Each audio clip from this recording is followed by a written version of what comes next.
앞서 컬렉션으로 김유정 단편을 엮어드렸는데요. 이번에 두 번째로 동백꽃, 노다지, 총각과 맹꽁이, 따라지 등 실로 김유정 문학을 대표하는 황금과도 같은 작품 4편을 합본으로 준비했습니다. 해악과 비애가 짙게 깔려있는 이번 작품들을 통해 김유정만의 문체를 만끽하시기 바랍니다. 가시죠. 동백꽃.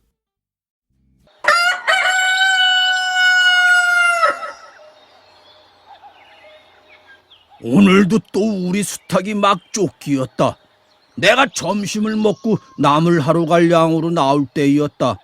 산으로 올라서려니까 등 뒤에서 푸두둑 푸두둑하고 닭의 횟소리가 야단이다. 깜짝 놀라서 고개를 돌려보니 아니나 다르랴 두 놈이 또 얼리었다. 점순네 수탉은 대강이가 크고 또 오소리같이 실팍하게 생긴 놈이 덩저리 작은 우리 수탉을 함부로 해내는 것이다. 그것도 그냥 해내는 것이 아니라 푸드득하고 면도를 쪼고 물러섰다가 좀 사이를 두고 또 푸드득하고 모가지를 쪼았다. 이렇게 멋을 부려가며 여지없이 닦아놓는다. 그러면 이 못생긴 것은 쪼일 적마다 주둥이로 땅을 받으며 그 비명이 킥킥할 뿐이다. 물론 미처 아물지도 않은 면들 또 쪼이어 붉은 선혈은 뚝뚝 떨어진다. 이걸 가만히 내려다보자니 내 대강이가 터져서 피가 흐르는 것 같이 두 눈에서 불이 번쩍 난다. 대뜸 지게 막대기를 메고 달려들어 점순내 닭을 후려칠까 하다가 생각을 고쳐먹고 헛매질로 떼어만 놓았다. 이번에도 점순이가 싸움을 붙여놨을 것이다. 바짝바짝 내 기를 올리느라고 그랬으면 틀림없을 것이다. 그놈의 개집애가 요새로 들어서서 왜 날 못 먹겠다고 그렇게 아르렁거리는지 모른다. 나흘 전 감자 조각만 하더라도 난 저에게 조금도 잘못한 것이 없다. 개집애가 남을 캐러 가면 갔지 남 울타리 엮는데 쌩이질을 하는 것은 다 뭐냐? 그것도 발소리를 죽여가지고 등 뒤로 살며시 와서 예, 너 혼자만 일하니? 하고 긴치 않은 수작을 하는 것이다. 어제까지도 저와 난 이야기도 잘 않고 서로 만나도 본척만 척하고 이렇게 점잖게 지내던 터이련만 오늘로 갑작스레 대견해졌으면 웬일인가? 황차 망하지만한 계집애가 남 일하는 놈 보고 그럼 혼자 하지 때로 하디? 내가 이렇게 내 배앉는 소리를 하니까 너 일하기 좋니? 또는 한여름이나 되거든 하지 벌써 울타리를 하니? 잔소리를 두루 늘어놓다가 남이 들을까봐 손으로 입을 틀어막고는 그 속에서 깔깔댄다. 별로 웃을 것도 없는데 날씨가 풀리더니 이놈의 개집애가 미쳤나 하고 의심하였다. 게다가 조금 뒤엔 제 집게를 할금할금 돌아보더니 행주치마의 속으로 꼈던 바른 손을 뽑아서 나의 턱 밑으로 불쑥 내미는 것이다. 언제 구웠는지 아직도 더운 김이 획 끼치는 굵은 감자 3개가 손에 뿌듯이 쥐었다. 너희 집엔 이거 없지? 하고 생색 있는 큰 소리를 하곤 제가 준 것을 남이 알면 큰일 날 테니 여기서 얼른 먹어버리란다. 그리고 또 하는 소리가 너 봄 감자가 맛있단다? 난 감자 안 먹는다. 너나 먹어라. 난 고개도 돌리려지 않고 일하던 손으로 그 감자를 도로 어깨 너머로 쑥 밀어버렸다. 그랬더니 그래도 가는 기색이 없고 뿐만 아니라 새근새근하고 심상치 않게 숨소리가 점점 거칠어진다. 이건 또 뭐야 싶어서 그때서야 비로소 돌아다 보니 난 참으로 놀랐다. 우리가 이 동리에 들어온 것은 근 3년째 되어오지만 여태껏 가무잡잡한 점순이의 얼굴이 이렇게까지 홍당무처럼 새빨개진 법이 없었다. 게다 눈에 독을 올리고 한참 날 요렇게 쏘아보더니 나중엔 눈물까지 어리는 것이 아니냐. 그리고 바구니를 다시 집어들더니 이를 꼭 악물곤 엎어질 듯 자빠질 듯 논둑으로 휘ঙ하게 달아난 것이다. 어쩌다 동리 어른이 너희 얼른 시집 가야지 하고 웃으면 염려 마소요. 갈 때 되면 어련히 갈라고. 이렇게 천연덕스레 받는 점순이었다. 본시 부끄럼을 타는 계집애도 아니려니와 또한 분하다고 눈에 눈물을 보일 얼병이도 아니다. 분하면 차라리 나의 등어리를 바구니로 한번 모질게 후려 세리고 달아날지언정. 그런데 고약한 그 꼴을 하고 가더니 그 뒤는 날 보면 잡아먹으려고 기를 복복 쓰는 것이다. 서로 주는 감자를 안 받아 먹은 것이 실례라 하면 주면 그냥 주었지. 너 집엔 이거 없지? 넌 다 뭐냐? 그렇잖아도 저인 마름이고 우린 그 손에서 배제를 얻어 땅을 붙임으로 일상 굽실거린다. 우리가 이 마을에 처음 들어와 집이 없어서 곤란으로 지낼 때 집털 빌리고 그 위에 집을 또 짓도록 마련해 준 것도 점순네의 호의였다. 그리고 우리 어머니 아버지도 농사 때 양식이 딸리면 점순네한테 가서 부지런히 구워다 먹으면서 인품 그런 집은 다시 없으리라고 침이 마르도록 칭찬하곤 하는 것이다. 그러면서도 17씩이나 된 것들이 수근수근하고 붙어다니면 동리에 소문이 사납다고 주의를 시켜준 것도 또 어머니였다. 왜냐하면 내가 점순이하고 이 일을 저질렀다가는 점순네가 노할 것이고 그러면 우린 땅도 떨어지고 집도 내쫓기고 하지 않으면 안 되는 까닭이었다.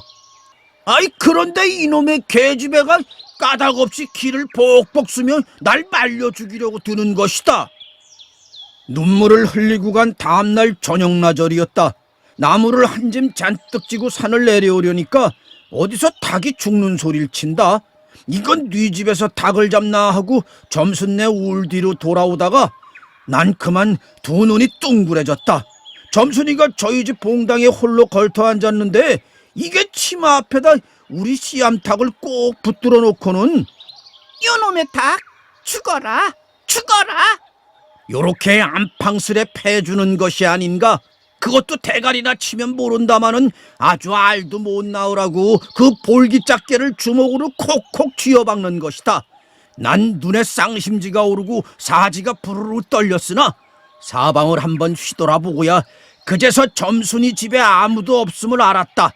잡은 참지개 막대기를 들어 울타리에 중턱을 후려치며 아니 이놈의 계집애 남의 닭 알 못 나오라고 그러니? 하고 소리를 빽 질렀다. 그러나 점순인 조금도 놀라는 기색이 없고 그대로 의젓이 앉아서 제닭 가지고 하듯이 또 죽어라 죽어라 하고 패는 것이다. 이걸 보면 내가 산에서 내려올 때를 겨냥해가지고 미리부터 닭을 잡아가지고 있다가 너 보란듯이 내 앞에서 죄지르고 있음이 확실하다. 그러나 난 그렇다고 남의 집에 뛰어들어가 계집애하고 싸울 수도 없는 노릇이고 형편이 썩 불리함을 알았다. 그래 닭이 맞을 적마다 지게 막대기로 울타리나 후려칠 수밖에 별 도리가 없다. 왜냐면 울타리를 치면 칠수록 울섭이 물러앉으며 뼈대만 남기 때문이다. 하나 아무리 생각하여도 나만 믿지는 노릇이다. 야 이년아 남의 닭 아주 죽일 터이냐? 내가 도끼 눈을 뜨고 다시 꽤 호령을 하니까 그제야 울타리깨로 쪼르르 오더니 울밖에 솟는 나의 머리를 겨누고 닭을 내팽개친다. 에이 더럽다 더럽다. 아니 더러운 걸 널도로 입에 끼고 있으랬니? 망할 계집애년 같으니. 하고 나도 더럽단 듯이 울타리깨를 힝하니 돌아내리며 약이 오를 대로 다 올랐다. 라고 하는 것은 암탉이 풍기는 서술에 나의 이마빼기에다 물집동을 찌 깔겼는데 그걸 본다면 알집만 터졌을 뿐 아니라 골병은 단단히 든 듯 싶다. 그리고 나의 등 뒤를 향하여 나에게만 들릴 듯 말 듯한 음성으로 이 바보 녀석아, 얘 너 베넷병신이지? 그만두 좋으련만 얘 너 아버지가 고자라지? 뭐? 우리 아버지가 그래 고자야? 한량으로 열봉거지가 나서 고개를 획 돌려 바라봤더니 그때까지 울타리 위로 나와 있어야 할 점순이의 대가리가 어디 갔는지 보이질 않는다. 그러다 돌아서서 오자면 아까의 한 욕을 울 밖으로 또 퍼붓는 것이다. 욕을 이토록 먹어가면서도 대거리 한마디 못하는 걸 생각하니 돌뿌리에 채여 발톱 밑이 터지는 것도 모를 만치 분하고 급기한 두 눈에 눈물까지 불끈 내솟는다. 그러나 점순이의 치매는 이것뿐이 아니다. 사람들이 없으면 틈틈이 제 집 수탉을 몰고 와서 우리 수탉과 싸움을 붙여놓는다. 제 집 수탉은 썩 험상궂게 생기고 싸움이라면 회를 치는 거로 의뢰 이길 것을 알기 때문이다. 그래서 툭하면 우리 수탉이 면도며 눈깔이 피로 흐드러하게 되도록 해놓는다. 어떤 땐 우리 수탉이 나오질 않으니까 요놈의 계집애가 모일 쥐고 와서 꿰어내다가 싸움을 붙인다. 이렇게 되면 나도 다른 배찰 차리지 않을 수 없다. 하룬 우리 수탉을 붙들어 가지고 넌지시 장독계로 갔다. 쌈딱에게 고추장을 먹이면 병든 황소가 살모살 먹고 용을 쓴 것처럼 기운이 뻗친다 한다. 장독에서 고추장 한 접시를 떠서 닭 주둥아리깨로 들이밀고 먹여보았다. 닭도 고추장의 맛을 들였는지 거스르지 않고 거진 반 접시 턱이나 곧잘 먹는다. 그리고 먹고 금세는 용을 못 쓸 터이므로 얼마쯤 기운이 들도록 뱃속에다 가두어 두었다. 밭에 두엄을 두어짐 전해고 나서 쉴 참에 그 닭을 안고 밖으로 나왔다. 마침 밖에는 아무도 없고 점순이만 저희 울 안에서 헌옷을 뜯는지 혹은 소음을 터는지 웅크리고 앉아서 일을 할 뿐이다. 난 점순네 수탉이 노는 밭으로 가서 닭을 내려놓고 가만히 맥을 보았다. 두 닭은 여전히 얼리어 싸움을 하는데 처음엔 아무 보람이 없다. 멋지게 쪼는 바람에 우리 닭은 또 피를 흘리고 그러면서도 날개 쭉지만 푸드득푸드득하고 올라뛰고 뛰고 할 뿐으로 제법 한번 쪼아보도 못한다. 그런데 한 번은 어쩐 일인지 용을 쓰고 펄쩍 뛰더니 발톱으로 눈을 하비고 내려오며 면도를 쪼았다. 큰 닭도 여기엔 놀랐는지 뒤로 멈칫하며 물러난다. 이 기회를 타서 작은 우리 수탉이 또 날쌔게 덤벼들어 다시 면도를 쪼니 그젠 감때 사나운 그 대강이에서도 피가 흐르지 않을 수 없었다. 옳다, 알았다. 고추장만 먹이면 되는구나 하고 난 속으로 아주 쟁그러워 죽겠다. 그땐 뜻밖의 내가 닭쌈을 붙여놓는데 놀라서 울 밖으로 내다보고 섰던 점순이도 입맛이 쓴지 눈살을 찌푸렸다. 난 두 손으로 볼기짝을 두드리며 연방 잘한다 잘한다 하고 신이 머리끝까지 뻗치었다. 그러나 얼마 되지 않아서 난 넋이 풀리어 기둥같이 묵묵히 서 있게 되었다. 왜냐하면 큰 닭이 한번 쪼인 안가품으로 호들갑스레 연거푸 쪼는 서슬에 우리 수탉은 찔끔 못하고 막 고른다. 이걸 보고서 이번엔 점순이가 깔깔거리고 되도록 이쪽에서 많이 들으라고 웃는 것이다. 난 보다 못하여 덤벼들어서 우리 수탉을 붙들어 가지고 도로 집으로 들어왔다. 고추장을 좀 더 먹였더라면 좋았을걸. 너무 급하게 싸움을 붙인 것이 퍽 후회가 난다. 장독계로 돌아와서 다시 턱 밑에 고추장을 들이댔다. 흥분으로 말미암아 그런지 당최 먹질 않는다. 난 할 일 없이 닭을 반드시 누이고 그 입에다 걸련 물뿌리를 물리었다. 그리고 고추장 물을 타서 그 구멍으로 조금씩 들이부었다. 닭은 좀 괴로운지 킥킥하고 재채기를 하는 모양이나 그러나 당장의 괴로움은 매일같이 피를 흘리는데 될 게 아니라 생각하였다. 그러나 한두어 종지가량 고추장물을 먹이고 나선 난 그만 풀이 죽었다. 싱싱하던 닭이 왜 그런지 고개를 살며시 뒤틀고는 소나귀에서 뻗어지는 것이 아닌가. 아버지가 볼까 봐서 얼른 회에다 감추어 두었더니 오늘 아침에서야 겨우 정신이 든 모양 같다. 그랬던 걸 이렇게 오다 보니까 또 싸움을 붙여놓으니 이 망할 꾀집애가 필연 우리 집에 아무도 없는 틈을 타서 제가 들어와 회에서 꺼내가지고 나가는 것이 분명하다. 난 다시 닭을 잡아다 가두고 염려는 스러우나 그렇다고 산으로 나무를 하러 가지 않을 수도 없는 형편이었다. 소나무 삭종이를 따며 가만히 생각해보니 암만 해도 고년의 목쟁이를 돌려놓고 싶다. 이번에 내려가면 망할년 등줄기를 한번 되게 후려치겠다 하고 싱둥벙둥 나물 지곤 불이 나게 내려왔다. 거집안 집에 다 내려와서 난 호두기 소리를 듣고 발이 딱 멈추었다. 산기슭에 널려있는 굵은 바위돌 틈에 노란 동백꽃이 소보록하니 깔리었다. 그 틈에 끼어앉아서 점순이가 청승맞개슬이 호두기를 불고 있는 것이다. 그보다도 더 놀란 것은 그 앞에서 또 푸드득 푸드득 하고 들리는 닭의 횟소리다.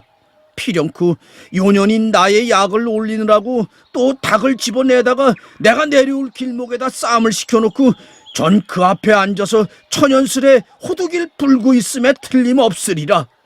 난 약이 오를 대로 다 올라서 두 눈에서 불과 함께 눈물이 퍽 쏟아졌다.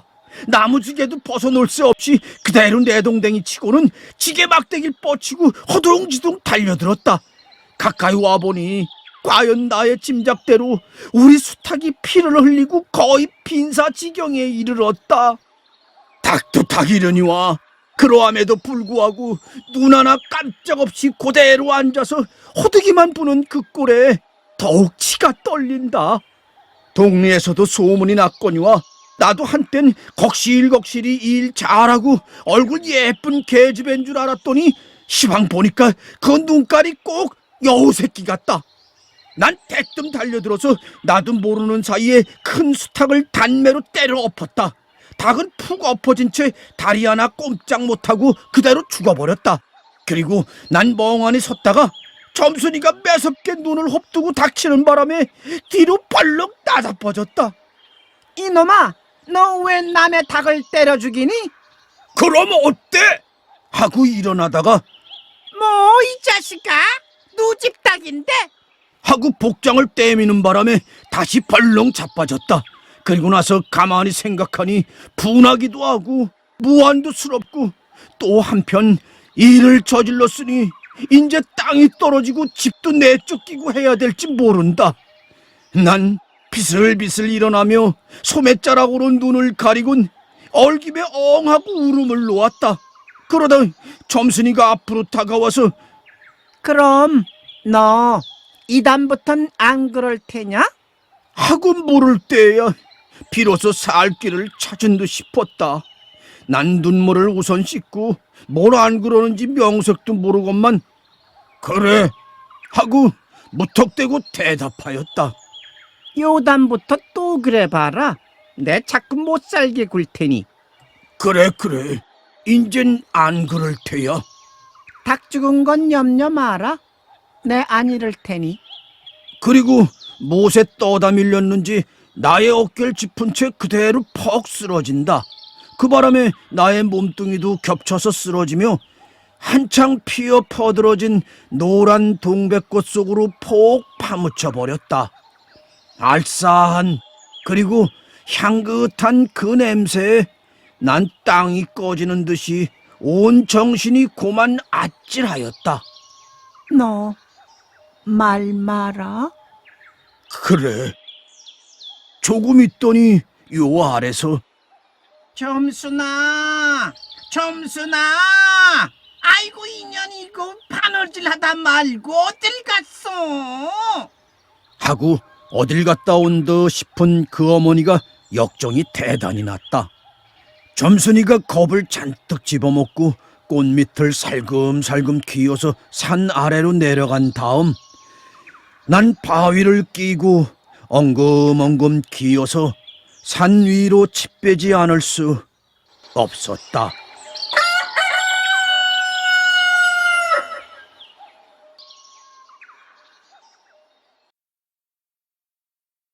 노다지.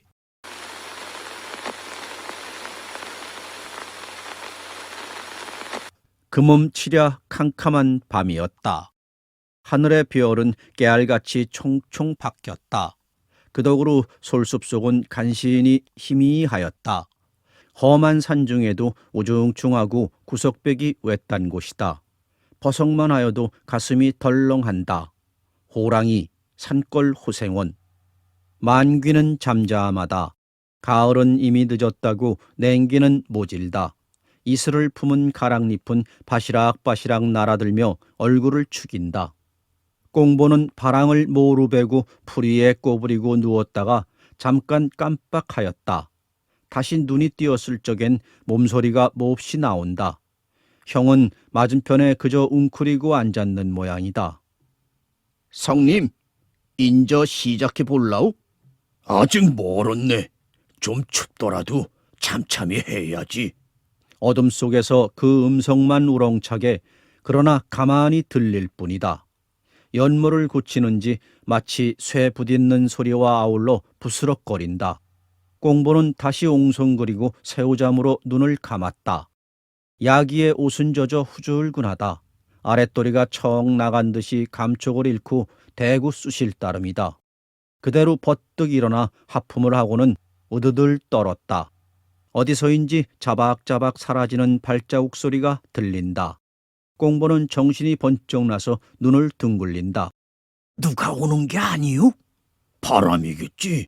저들이 설마 알라고? 신청부 같은 그 대답에 적이 마음이 놓인다.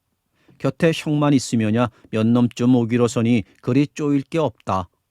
적삼의 깃을 여미며 휘돌아보았다. 감때 사나운 큰 바위가 반뜨기는 하늘을 찌를 듯이 삐쭉 솟았다. 그 양 어깨로 자질해한 바위는 뭉글뭉글한 놈이 검은 구름 같다. 그러면 이번엔 꿈인지 호랑인지 영문 모를 그런 험상궂은 대가리가 공중에 불끈 나타나 두리번거린다. 사방은 모두 이따위 산에 둘렸다. 바람은 번질나게 구르며 습기와 함께 낙엽을 풍긴다. 을씨년슬의 샘물은 노냥 쫄랑쫄랑 금시라도 시커먼 산중턱에서 호랑이 뿔이 보일 듯 싶다. 꼼짝 못할 함정에 든 듯이 소름이 쭉 돋는다. 꽁보는 너무 서먹서먹하고 허전하여 어깨를 으쓱 올린다. 몹쓸 놈의 산골도 다 많어이 산골마다 모조리 요지경이람. 이러고 보니 몹시 무서운 기억이 눈앞으로 번쩍 지난다. 바로 작년 이맘때이다. 그날도 오늘과 같이 밤을 도와 잠채를 하러 갔던 것이다. 회양 근방에도 가장 험하다는 마치 이렇게 휘하고 낯선 산골을 기어올랐다.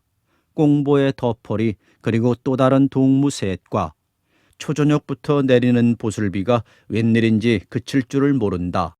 부웅하고 난데없이 이는 바람에 안기어 비는 낙엽과 함께 몸에 부딪고 또 부딪고 하였다. 모두들 입 벌릴 기력조차 잃고 대고 부들부들 떨었다. 방금 넘어올 듯이 덩치 커다란 바위는 머리를 불쑥 내대고 길을 막고 한다. 그놈을 끼고 캄캄한 절벽을 돌고 나니 땀이 등줄기로 쭉 내려 흘렀다. 게다가 언제 호랑이가 내닫는지 알 수 없음에 가슴은 펄쩍 두근거린다. 그러나 하긴 이제 말이지 용케도 해먹긴 하였다. 아무렇든지 5놈이 30길이나 넘는 암굴에 들어가서 1시간도 채 못되자 광석을 2포대나 실이 따올렸다마는 문제는 노누매기에 있었다. 어떻게 이놈을 나누면 서로 억울치 않을까? 꽁보는 금점에 남다른 이력이 있느니만치 제가 선뜻 맡았다. 부피를 대중하여 5목에다 차례대로 매지매지 골고루 놓았던 것이다. 한데 이런 우스꽝스러운 놈이 또 있을까? 이게 일터면 노는 건가? 어두운 구석에서 어떤 놈이 이렇게 쥐어박는 소리를 하는 것이다.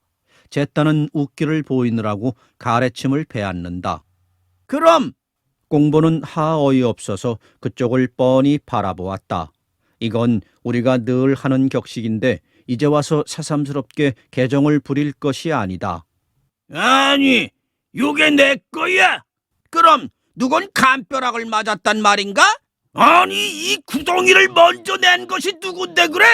누구고 새고 알 게 뭐 있나? 금 있으니 땄고 땄으니 놓았지. 알 게 없다? 내가 없어도 네가 왔니, 이 새끼야? 아, 나 이런 쑥맥보래? 꿀돼지 제욕심 채기로 너만 먹자는 거야? 바로 이 말에 자식이 욱하고 들이덤볐다. 무지한 두 손으로 꽁보의 멱살을 잔뜩 움켜쥐고 흔들고 지랄을 한다. 꽁보가 체수가 작고 좀팽이라 쳐들고 한창 얕본 모양이다.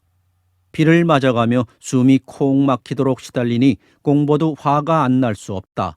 저도 모르게 어느덧 감석을 손에 잡자 놈의 골통을 패뜨렸다. 하니까 이놈이 꼭 황소같이 씩 하더니 꽁보를 피어난 돌 위에다 집어 때렸다. 그리고 깔고 앉더니 대뜸 벽체를 들어 곁 갈빗대를 힉 하도록 아주 몹시 조졌다. 죽질 않기만 다행이지만 지금도 이게 가끔 도지어 몸을 못 쓰는 것이다. 다음엔 왼편 어깨를 된통 맞았다. 정신이 다 아찔하였다. 험하고 깊은 산속이라 그대로 죽여버릴 작정이 분명하다. 세 번째는 또다시 가슴을 겨누고 내려올 째 인제는 꼬박 죽었구나 하였다.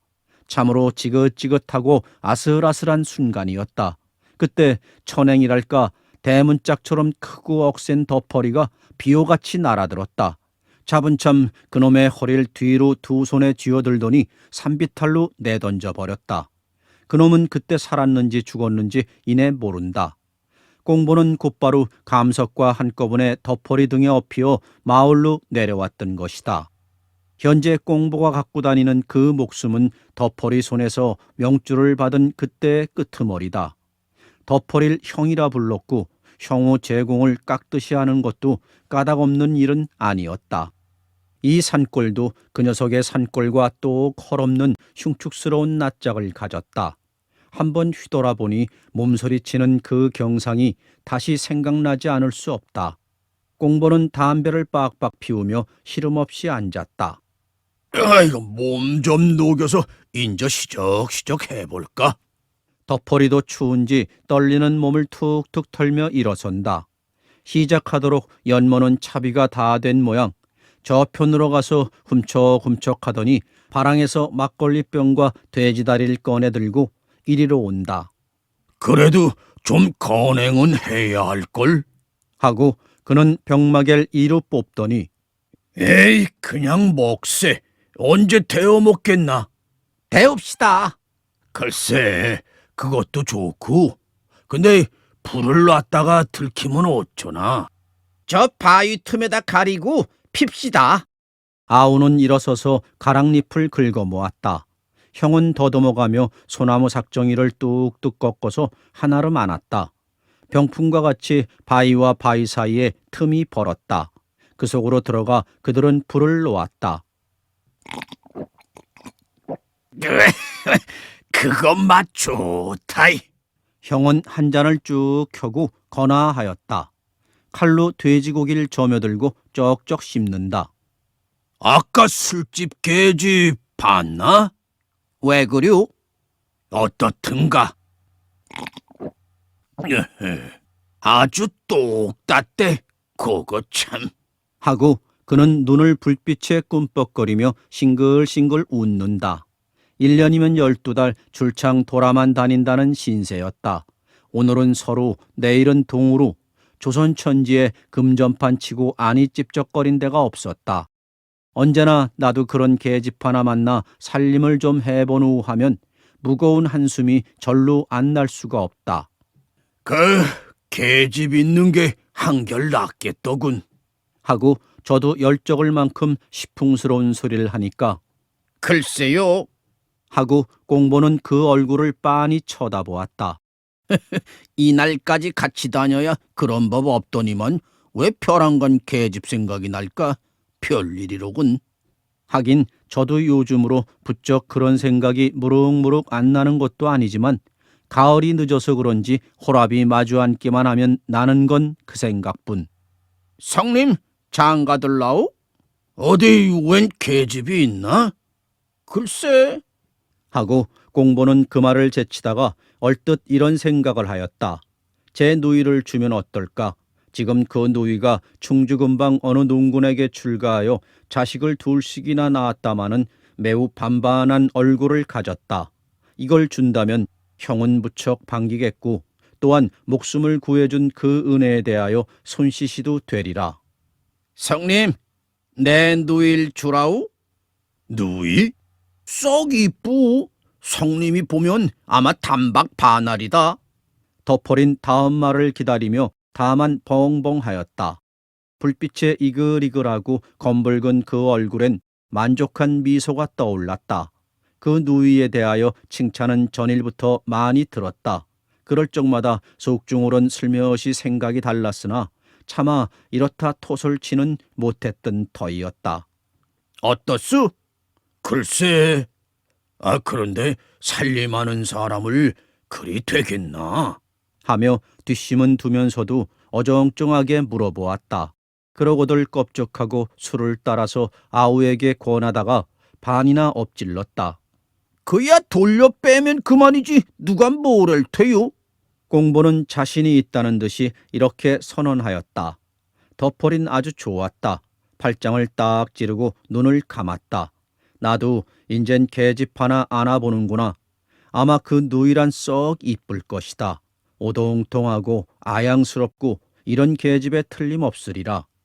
그럴 필요도 없건만은 그는 벌떡 일어서서 주춤주춤하다가 다시 펄썩 앉는다. 언제 갈려나? 가만히 있어. 이거 해가지고 내일 갑시다. 오늘 일만 잘 되면 내일로 곧 떠나도 좋다. 충충 돌아야 강원도 역경을 지나 7, 80리 걸으면 그만이다. 내일 해껏 걸으면 모레 아침엔 누이 집을 들러서 다른 금점으로 가리라 예정하였다. 그런데 이놈의 금을 언제나 좀 잡아볼는지 아득한 일이었다. 에이, 빌어먹을까? 언제쯤 재수가 좀 터보나? 꽁보는 뜯고 있던 돼지 뼈다귀를 내던지며 이렇게 한탄하였다. 염려 말게. 어떻게 되겠지? 오늘은 꼭 노다지가 터질 테니 두고 보려나. 자기 좋겠소. 그렇거든 고만 들어 앉읍시다. 이를 말인가? 이게 참 할 노릇을 하나? 이제 말이지. 그들은 몇 번이나 이렇게 자유했는지 그 수를 모른다. 네가 노다지를 만나든 내가 만나든 둘이 똑같이 나눠가지고 집을 사고 계집을 얻고 술도 먹고 편히 살자고. 그러나 여태껏 한 번이라도 그렇게 해본 적이 없으니 매양 헛소리가 되고 말았다. 자, 닭 울 때도 되었네. 이제 슬슬 가보려나? 덮어린 선뜻 일어서서 바랑을 짊어매다가 꽁보를 바라보았다. 몸이 또 도지는지 불 앞에서 오르르 떨고 있는 것이 퍼구나 측은하였다. 여보게, 내 혼자 해가지고 올게 불이나 쬐고 거기 있으려나? 뭘? 갑시다. 꽁보는 꼬물꼬물 일어서며 바랑을 메었다. 그들은 발로다 불을 비벼 끄고는 거기를 떠났다. 산에 고를 엇비듯이 돌아오르는 새길이 놓였다. 좌우론 솔, 잣, 밤, 단풍 이런 나무들이 울창하게 꽉 들어박혔다. 그 밑으론 자갈 아니면 불퉁바위는 예제없이 마냥 뒹굴었다. 한갓 시커먼 그 암흑 속을 그들은 더듬고 기어오른다. 풀숲의 이슬로 말미암아 고인은 축축이 젖었다. 다리를 옮길 적마다 철썩철썩 살에 붙으며 찬 기운이 쭉 끼친다. 그리고 모진 바람은 번질 불어내린다. 부웅하고 능글차게 낙엽이 불어내리다가는 뺑하고 되알지게 길을 복쓴다. 꽁보는 덮어리 뒤를 따라오르며 달달 떨었다. 이게 지랄인지 난장인지 세상에 짜장 못해 먹을 건 금 좀 빼고 다시 없으리라. 금이 다 무엇인지 요짓을 꼭 해야 한담. 게다 건뜻하면 서로 두들겨 죽이는 것이 일. 참말이지 금쟁이 치고 하나 순한 놈 못 봤다. 몸이 결릴 적마다 지겹던 과거를 또 연상하며 그는 다시금 몸에 소름이 돋았다. 그러자 맞은편 산수풀에서 큰 불이 얼른하였다. 호랑이 이렇게 놀라고 덮어리 허리에 가 덥석 달리며 아이고, 저게 뭐유? 하고 다르르 떨었다. 뭐? 저거 지금은 또 없어졌네. 그게 눈이 어려서 헛거지 뭐야? 덮어린 심심히 대답하고 천연스레 올라간다. 다고진 그 태도에 좀 안심이 되는 듯 싶으나 그래도 썩 편치는 못하였다. 왜 이리 오늘은 대구 겁만 드는지 까닭을 모르겠다. 몸은 매시근하고 열로 인하여 입이 바싹바싹 탄다. 이것이 웬만하면 그럴 리 없으련만은 자네 안 되겠네. 내 등에 업히게. 하고 덮어리가 등을 내대일째 그는 잠자코 바랑 위로 넙죽 엎였다. 그래도 끽소리 없이 덜렁덜렁 올라가는 덮어리를 굽어보며 실팍한 그 몸이 여간 부러운 것이 아니었다. 불변 내린 복중처럼 시근거리며 이마에 땀이 쫙 흘렀을 그때에야 비로소 덮어린 산마루터까지 이르렀다. 꽁보를 내려놓고 땀을 씻으며 후 하고 숨을 돌린다. 이제 얼마 안 남았겠지. 조금 내려가면 요 아래 있을 것이다. 그들이 이 마을에 들른 것은 바로 오늘 점심때이다. 지나서 그냥 가려 하다가 뜻하지 않은 조막주인 말에 귀가 번쩍 띄었던 것이다. 저 산 너머 금점이 있는데 금이 푹푹 쏟아지는 화수분이라고. 요즘엔 화약 허갈내 가지고 완전히 일을 하고자 하여 부득이 잠시 휴강 중이고 머지않아 다시 시작할 게다. 그리고 금도둑을 맞을까 하여 밤낮 구별 없이 감시하는 중이라 하는 것이다. 그러나 이 밤중에 누가 자지 않고 설마 하고 덮어린 덜렁덜렁 내려간다. 꽁보는 그 꽁문을 쿡쿡 찔렀다. 그래도 사람의 일이니 물은 모른다. 좌우 곁으로 살펴보며 살금살금 사리어 내려온다.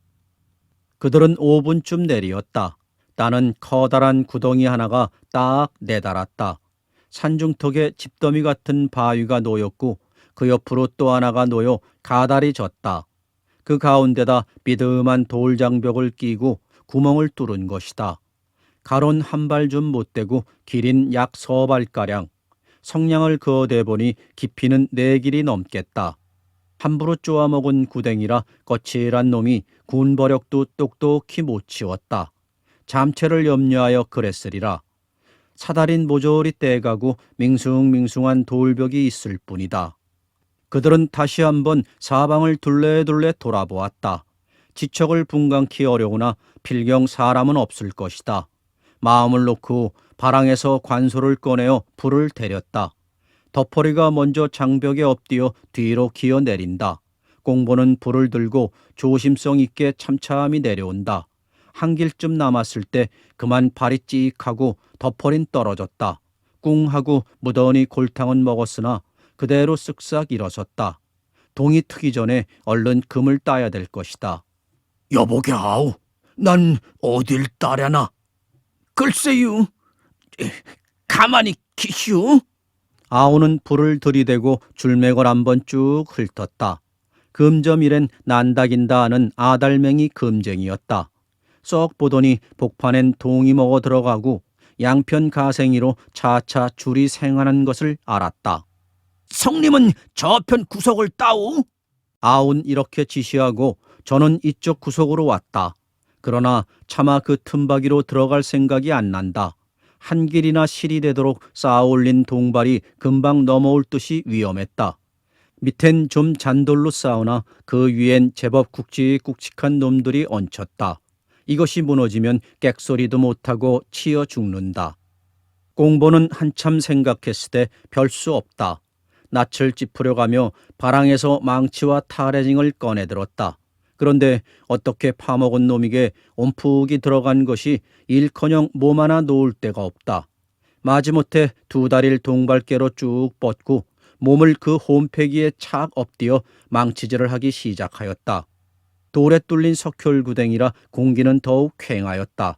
징 때리는 소리만 양쪽 벽에 무겁게 부딪힌다.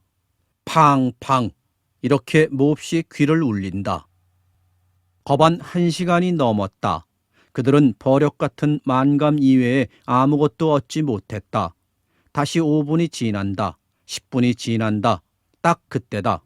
꽁보는 땀을 철철 흘리며 좁다란 그 틈에서 감 하나를 손에 따들었다. 헐없이 작은 목침 같은 그런 돌팍을 엎드린 그 채 불빛에 비추어 가만히 뒤져보았다. 번들번들한 놈이 그 광채가 되우 혼란스럽다. 혹시 연철이 아닐까? 그는 돌 위에 눕혀놓고 망치로 두드리며 깨보았다. 좀채하여서는 쪽이 잘 안 나갈 만치 쫀득쫀득한 금돌. 그는 다시 집어들고 눈앞으로 바싹 가져오며 실눈을 떴다. 얼마를 뚫어지게 노려보았다. 무작정으로 가슴은 뚝딱거리고 마냥 들랜다. 이 돌에 박힌 금만으로도 모름 몰라도 하치 10량중은 넘겠지. 1,000원, 1,000원. 그 뭔가 뭐야? 덮어린 이렇게 허둥지둥 달겨들었다. 노다지. 하고 풀죽은 대답. 노다지? 하기 무섭게 덮어리는 우뻑지뻑 그 돌을 받아들고 눈에 들이댄다. 척척 휠만치 들어박힌 금. 우리도 이젠 팔자를 고치누나. 그는 껍적껍적 엉덩이 춤이 절로 난다. 이리 나오게, 내 땀새. 그는 아우의 몸을 번쩍 드러내놓고 제가 대신 들어간다. 역시 동발개로 다리를 쭉 뻗고는 그 틈바귀에 덥석 엎드렸다. 몸이 워낙 커서 좀 둥개이나 아무렇게도 아우보다 힘이 났겠지. 그 좁은 틈에 탈해징을 꽂아박고 씩씩하고 망치로 때린다. 꽁보는 그 앞에 서서 시무룩하니 흥이 지었다. 금저밀로 할지면 제가 선생님이요 형은 제 지위를 받아왔던 것이다. 뭘 안다고 풋동이가 어줍대는가. 돌쪽 하나 변변히 못 대낼 것이. 그는 형의 태도가 심상치 않음을 얼핏 알았다. 금을 보더니 완연히 변한다. 저 꽃갱이 좀 집어주게. 형은 고개도 아니 들고 소리를 빽 지른다. 아운 잠자코 대꾸도 아니한다. 사람을 너무 얕보는 그 꼴이 썩 안 입고 왔다. 아, 이 사람아, 곡괭이 좀 얼른 집어줘. 아이고, 왜 저리 정신없이 섰나? 그리고 눈을 딱 부릅뜨고 쳐다본다. 아운 아무 말 않고 저편 구석에 놓인 곡괭이를 집어다 주었다. 그리고 우두커니 다시 섰다. 형이 무람없이 굴면 굴수록 그것은 반드시 시위에 가까웠다. 힘이 좀 있다고 주제넘게 껐덕이는 그 화상이야 눈어리가 시면 시었지 그냥은 못 볼 것이다. 또 땄네. 내 기운이 어떤가? 형은 이렇게 주적거리며 곡괭이를 연상 내려 찍는다. 마치 죽통에 덤벼드는 돼지 모양이다. 억척스럽게도 손뼉만한 감을 두 쪽이나 따냈다. 인젠 악이 아니면 세상 없어도 더는 못 딸 것이다. 그래도 억센 주먹에 굳은 동이 다 벌컥벌컥 나간다. 제 힘을 되우 자랑하는 형을 이윽히 바라보니 또한 그 속이 보인다. 필연코 이 노다지를 혼자 먹으려고 하는 것이다. 하면 내가 있는 것을 몹시 꺼리겠지 하고 속을 태운다. 이것 봐. 자네 같은 건 골백와야 소용없네. 하고 또 뽐낼째 가슴이 선뜩하였다. 앞서는 형의 손에 목숨을 구해받았으나 이번엔 같은 산골에서 그 주먹의 명을 도로 끊을지도 모른다. 그는 형의 주먹을 가만히 내려다보다가 가엾이도 앙상한 제 주먹에 대조하여 보지 않을 수 없다. 그러나 다만 속이 바르르 떨릴 뿐이다. 그때 아이고, 꽁보는 기겁을 하여 놀라며 뒤로 물러섰다. 불시의 비명과 아울러 와르르 하였다. 쌓아올린 동발이 어찌하다 중턱이 헐리었다. 모진 돌들은 덮어리에 장단지며 넓적다리 엉덩이까지 그대로 엎눌렀다. 살은 물론 으스러졌으리라. 그는 엎드러진 채 꼼짝 못하고 아픔에 못 이겨 끙끙거린다. 하나 죽질 않기만 유행이다. 바로 그 위의 공중에는 징그럽게 커다란 돌들이 내려 구르자 그 밑을 받친 불과 조그만 조각돌에 걸려 미처 못 굴러내리고 간댕거리는 것이었다. 이 돌만 내려치면 그 밑에 그는 목숨은 고사하고 윽사리가 될 것이다. 야, 여보게, 내 몸 좀 빼주게. 형은 몸은 못 쓰고 죽어가는 목소리로 애원한다. 그리고 또 아우, 나 죽네. 하고 더욱 애를 끌으며 빌붙는다. 고개만 겨우 들었을 따름 그 외엔 손조차 자유를 잃은 모양 같다. 아운 무너지려는 동발을 쳐다보며 얼른 그 머리맡으로 다가선다. 발 앞에 놓인 노다지 새 쪽을 날쌔게 손에 잡자 도로 얼른 물러섰다. 그리고 눈물이 흐른 형의 얼굴은 돌아도 안 보고 그 발로 허둥지둥 장벽을 기어오른다. 이놈아! 넘어 기어올라 벼락같이 악을 쓰는 호통이 들리었다. 또 연하여 우지끈 뚝딱하는 무서운 폭성이 들리었다. 그것은 거의 동시의 일이었다. 그러고는 좀 와스스하다가 잠잠하였다. 그때는 벌써 두 길이나 넘어 아우는 기어올랐다. 굿문까지 다 나왔을째 그는 머리만 내밀어 사방을 두릿거리다 그림자까지 사라진다. 덮어리의 형체는 보이지 않는다. 침침한 어둠 속에 단지 굵은 돌멩이만이 쫙 흩어졌다. 이쪽 마구리에 타다 남은 화롯불은 바야흐로 질듯질듯 껌뻑거린다. 그리고 된 바람이 에 하고는 군문께서 모래를 쫘륵좌륵 들이붓는다.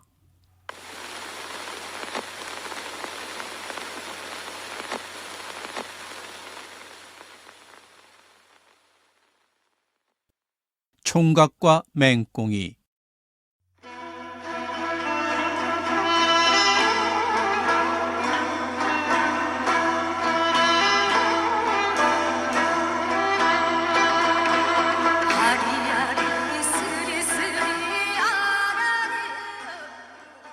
잎잎이 비를 바라나 오늘도 그렇다.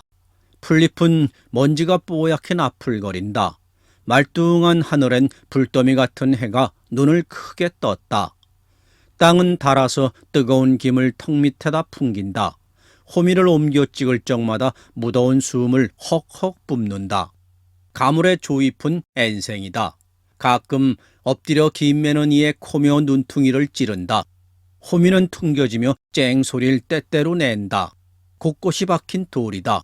예사 바치면 한 번 찍어 넘길 걸 서너 번 안 하면 흙이 일질 않는다. 콧등에서 턱에서 땀은 물 흐르듯 떨어지며 호미자루를 적시고 또 흙에 스민다. 그들은 묵묵하였다.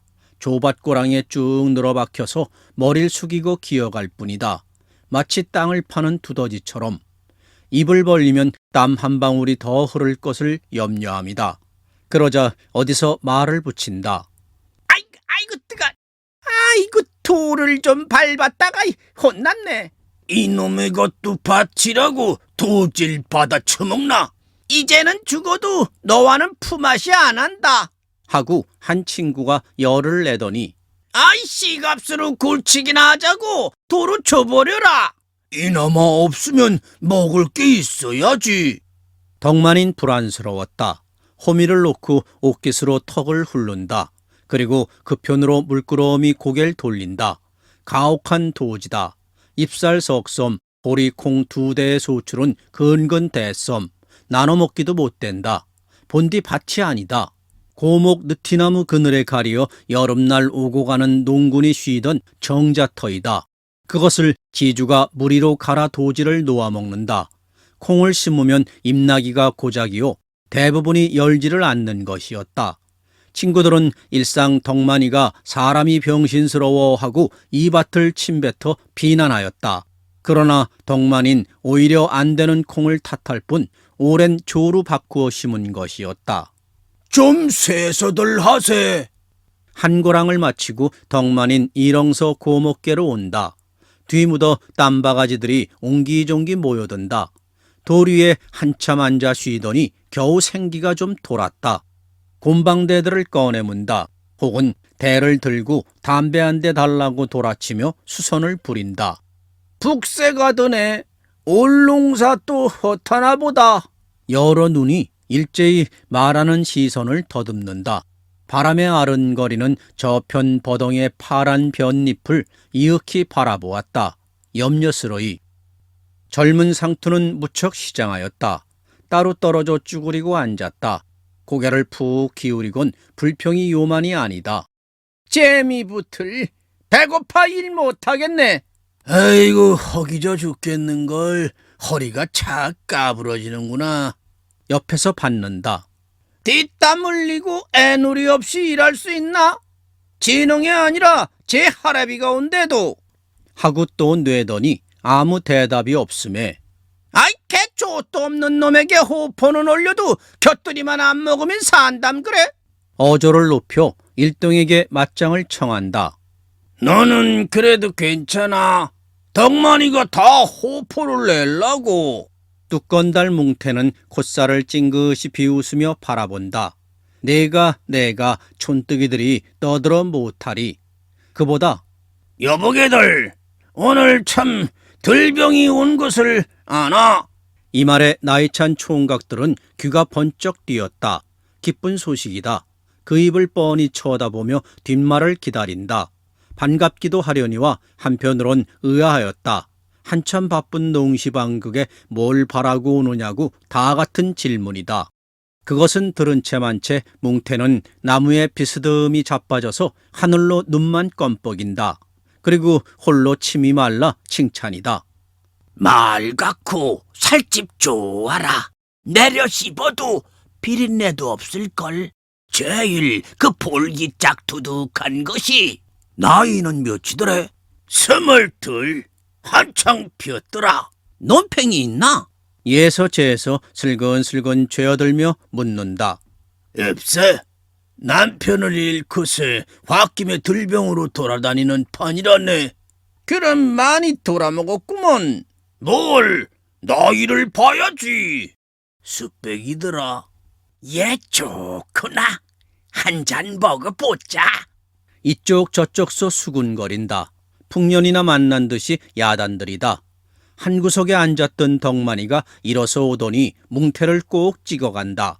느티나무 뒤로 와서 성님, 남편 없더래요? 그럼 정말이지. 나 좀 장가 들여줘. 한통 내리다. 뭉태의 눈치를 훑는다. 의형이라 못할 말 없겠지만 그래도 어쩐지 얼굴이 후끈하였다. 염려 말게. 그러나 돈이 좀 들걸. 개울 건너서 덕만 어머니가 온다. 점심 광주를 이고 더워서 허덕인다. 농군들은 일어서 소리치며 법석이다. 호미자를 뽑아 호미 등에다 길군악을 치는 놈도 있다. 점심이다. 먹어야 산다.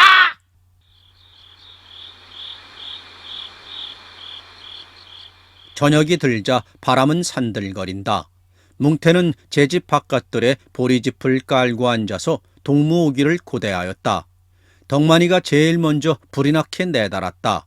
뭉태 옆에와 궁둥이를 내려놓으며 좀 머뭇거리더니 아까 말이 싫어요. 꼭 장가 좀 들어줘요. 글쎄, 나만 믿어. 설사 자네게 거짓말 하겠나? 성님만 믿어. 꼭 해줘요. 하고 다지고 내 닭 팔거든 호미 시세의 날 단단히 한턱 가리다. 하고 또 한 번 굳게 다진다. 낮에 기뜸에 왔던 젊은 측들이 하나둘 모인다. 약속대로 고스란히 6이 되었다. 모두들 일어서서 한 덩어리가 되어 수군거린다. 큰일이나 치러 가는 듯 이러자 저러자 의견이 분분하여 끝이 없다. 어떻게 해야 돈이 덜 들까가 문제다. 우리가 막걸리 석 대만 사가지고 가자. 그래 계집도로 부으라고. 나중에 얼마간 주면 고만이다. 하니까 한편에선 그러지 말고 그 집으로 가서 술을 대구 퍼먹자. 그리고 시침이 딱 되고 나오면 하고 우기는 친구도 있다. 그러나 뭉태는 말하였다. 계집을 우리 집으로 부르자. 소주 3병만 가져오래서 잠풀이로 시키는 것이 제일 점잖아. 술값은 각추렴으로 할까 혹은 몇 사람이 술을 맞고 그 나머진 안주를 할까를 토의할제 덕만인 선뜻 대답하였다. 오늘 밤 술값은 내 혼자 전부 물겠다고. 그리고 닭도 한 마리 내겠으니 아무쪼록 힘써 잘해달라고 뭉태에게 다시 당부하였다. 뭉태는 계집을 데리러 거리로 나갔다. 덕만인 조금도 지체 없이 오라고 경계하였다. 그리고 제 집을 향하여 개울 언덕으로 올라섰다. 산기슭에 내를 앞두고 놓였다. 방 한 칸, 부엌 한 칸, 단 2칸을 돌로 쌓아 올려 이형으로 덮은 집이었다. 식구는 모자뿐. 아들이 일을 나가면 어머니도 따라 일찍 나갔다. 동네로 돌아다니며 일자리를 찾았다. 그리고 온종일 방아품을 팔아 밥을 얻어다가 아들을 먹여 재우는 것이 그들의 살림이었다. 딸은 선체를 받고 놓았다. 아들 장가드릴 예정이던 것이 빗구멍 갑기에 신압으로 녹여버리고 그까짓 며느리쯤은 시시하다요. 하고 남들에겐 겉을거리지만 에이그 언제나 돈이 있어 며느리를 좀 보나. 돌아서 자탄을 맞이 않는 터이다. 반드시 장가는 드려야 한다. 덕만인 언덕 밑에다 신을 벗었다. 그리고 큰 몸집을 사리어 사뿐사뿐 집에 들어섰다. 방문이 벌떡 나가 떨어지고 집안이 휑하다. 어머닌 자는 모양. 닭장문을 조심히 열었다. 손을 집어넣어 손에 닿는 대로 허구리깨를 슬슬 긁어주었다. 팔아서 등걸 잠방이 해입는다는 닭이었다. 한 손이 재빠르게 모가지를 움켜잡자 다른 손이 날개죽지를 움키려 할째 그만 빛났다. 한 놈이 풍기니까 문놈이 푸드득하며 대구 골골거린다. 벼랑간 헤이, 이 망할 년의 씨부로 난 놈의 고양이! 하고 죄 박는 듯 입방에서 튀어나오는 기색이더니 다 쫓았어요. 염려 말고 주무시어요. 하니까 닭장문 좀 끄고 울거라. 소리뿐으로 다시 조용하다. 그는 무거운 숨을 돌렸다. 닭을 옆에 감추고 나는 듯이 튀어나왔다. 그리고 뭉태집으로 내다르며 그의 머리에 공상이 한두 가지가 아니었다. 뭉태가 예쁘달 땐 어지간히 출중한 계집일 게다. 이런 걸 데리고 술 장사를 한다면 그밖에 더 큰 수는 없다. 두어에만 잘하면 소 한 마리쯤은 낙자없이 떨어진다. 그리고 아들도 곧 낳아야 할 텐데 이게 무엇보다 큰 걱정이었다. 뭉태는 얼간하였다. 들병이를 혼자 껴안고 물리도록 시달린다. 두터운 입술을 일그리며 여거사, 소리 좀 해라. 아리랑. 고갯짓으로 계집의 엉덩이를 두드린다. 좁은 봉당이 꽉 찼다. 상하나 희미한 등장을 복판에 두고 취한 얼굴이 청순굳게 죄어앉았다. 다 같이 눈들은 계집에서 떠나지 않는다. 고옥에서 벼룩은 들끓으며 등어리 정강이를 대고 뜯어간다. 그러나 긁는 것은 사내의 채통이 아니다. 꾹 참고 재차지로 계집 오기만 눈이 빨개 손꼽는다. 술 좀 천천히 붓게요. 그럼 일로 밤새요. 없으면 가치는 차지요. 계집은 곁눈을 주며 쌩긋 웃어 보인다. 덩달아 맹입이 맥없이 그리고 슬그머니 뻥긴다. 얼굴 까만 친구가 얼마 벼르다가 마코 한 개를 피어 올린다. 그리고 우격으로 끌어당겨 남벌한 듯이 입을 맞춘다. 계집은 예사로 담배를 받아 피고는 생글거린다. 좌중은 벨이 상했다. 양걸련 바람이 시다는 둥, 이왕이면 속꽃밑 들고 인심 쓰라는 둥 별별 핀퉁이가 다 들어온다. 돌려라, 돌려. 혼자만 주무르는 게야. 목이 마르듯 사방에서 소리를 지르며 눈을 지릅든다. 이 서슬에 계집은 일어서서 어디로 갈지를 몰라 술병을 들고 갈팡거린다. 덕만인 따로 떨어져 봉당 끝에 구부리고 앉았다. 애꿎은 담배통만 돌에다 대고 두드린다. 암만 기다려도 뭉태는 저만 놀 뿐 인사를 아니 붙인다. 술은 제가 내련만 계집도 시시히 앉지 눈을 들떠보지 않는다. 그래 입대 말 한마디 못 건네고 홀로 끙끙 앓는다. 봉당 아래 하얀 귀여운 신이 납중 놓였다. 덕만인 유심히 보았다.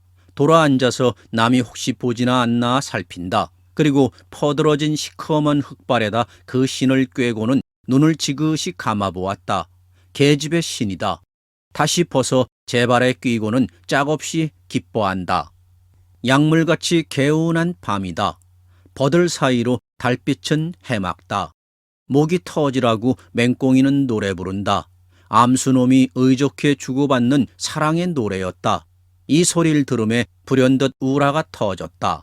여지껏 누르고 눌러오던 총각은 쿠더분한 울분이 모조리 폭발하였다. 에이 하치 못한 인생 하고 제 몸을 책하고 난 뒤 계집의 앞으로 달려들어 무릎을 꿇었다. 두 손을 공손히 무릎 위에 얹었다. 그 행동이 너무나 쑥스럽고 남다름으로 벗들은 눈이 컸다. 배기는 아까부터 봤으나 인사는 처음 여쭙니다. 하고 죽어가는 음성으로 억지로 봉을 뗐다. 그러는 참으로 큰 용기다. 저는 강원도 춘천군 신면 중리 아랫말에 사는 김덕만입니다. 우리 아버지가 성이 광산 긴갑니다. 두 손을 자꾸 비비더니 어머니하고 단 두 식구입니다. 아치 못한 사람을 찾아주셔서 너무 고맙습니다. 전 34인데도 총각입니다. 계집은 영문을 몰라 어안이 벙벙하다가 고만이 올시다. 하며 이마를 기울여 절하는 것을 볼 때 참았던 고개가 절로 돌았다. 그리고 터지려는 웃음을 깨물다 재채기가 터져버렸다. 일테면 인사로군. 뭘 고만이야. 더하지. 여기저기서 킥킥거린다. 그런 인사는 좀 더 따자고 핀잔이 들어온다. 모처럼 한 인사가 실패다. 그는 그 자리에서 일어나지도 못하고 얼굴이 벌게서 고개를 숙인 채 부처가 되었다. 새벽녘이다.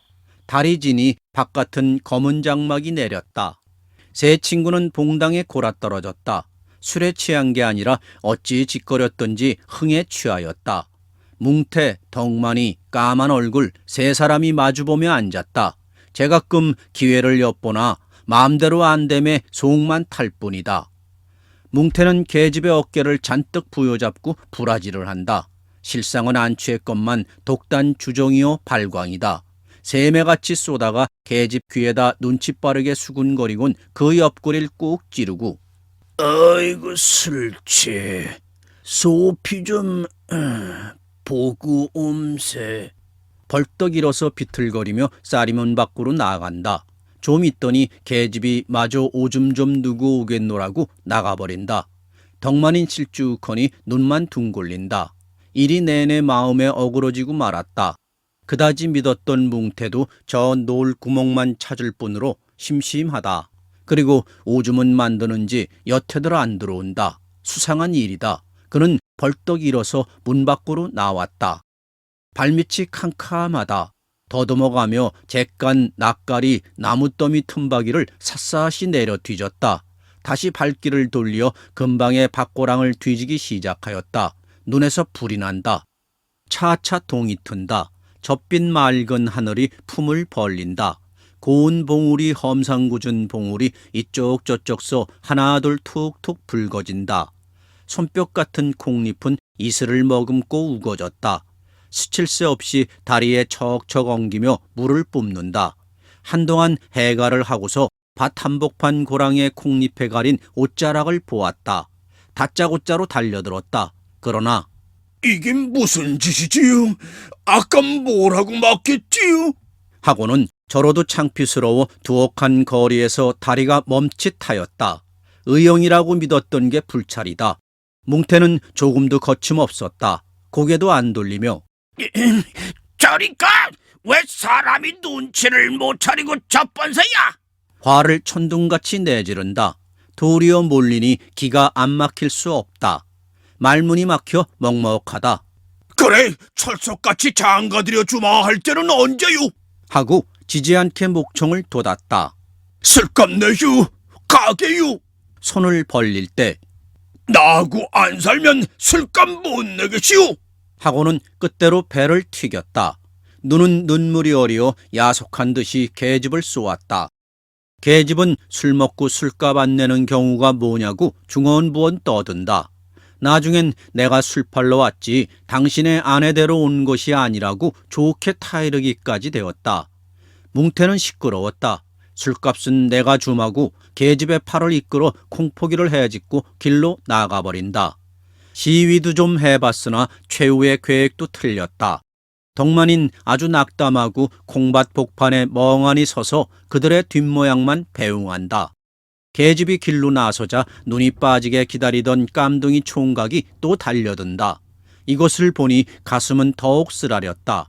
동무가 빤히 지키고 서 있는데도 끌고 들어가는 그런 행세는 또 없을 게다.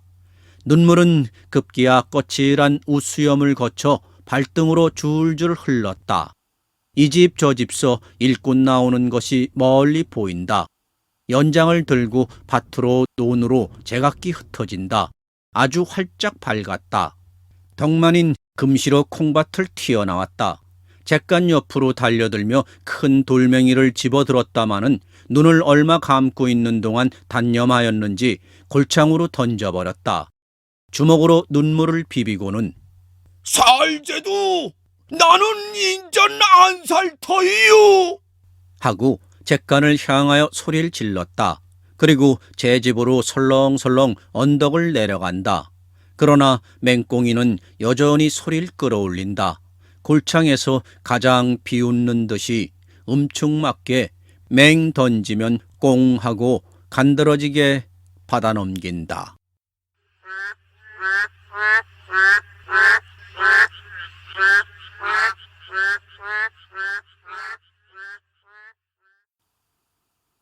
따라지.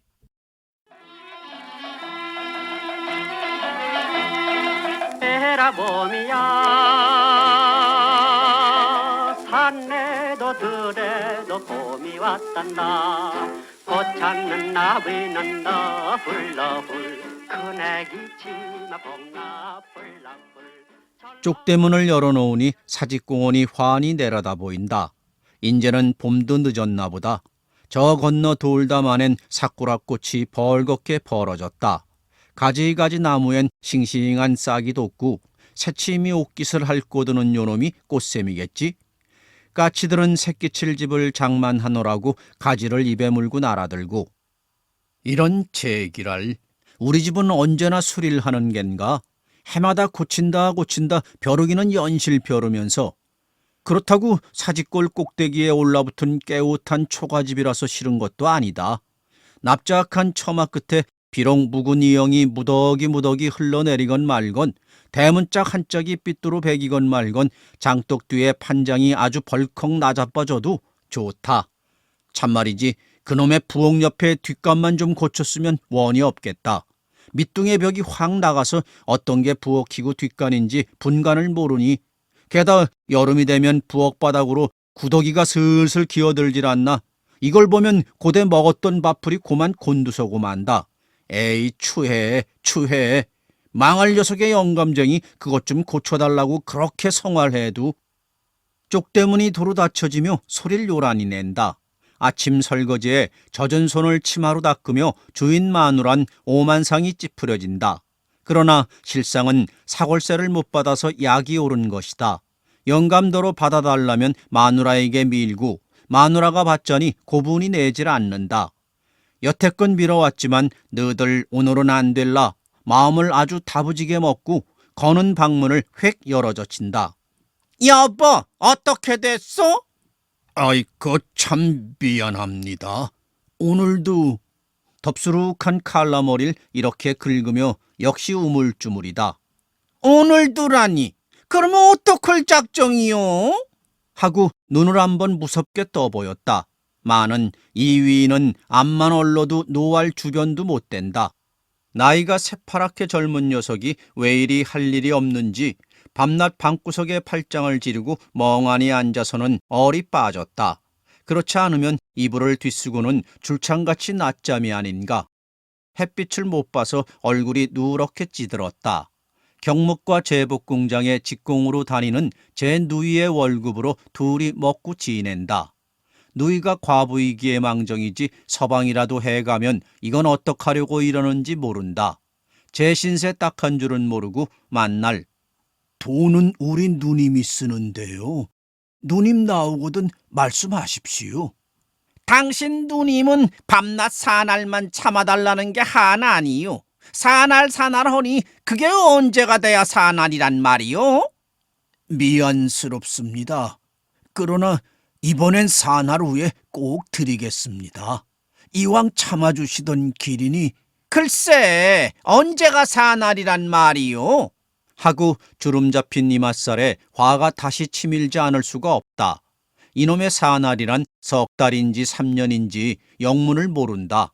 그러나 저쪽도 쾌쾌히 들이덤벼야 말하기가 좋을 텐데 울가망으로 한풀 꺾이어 들어오면은 더 짓거릴 맛도 없는 것이다. 돈도 다 실소. 오늘은 방을 내주.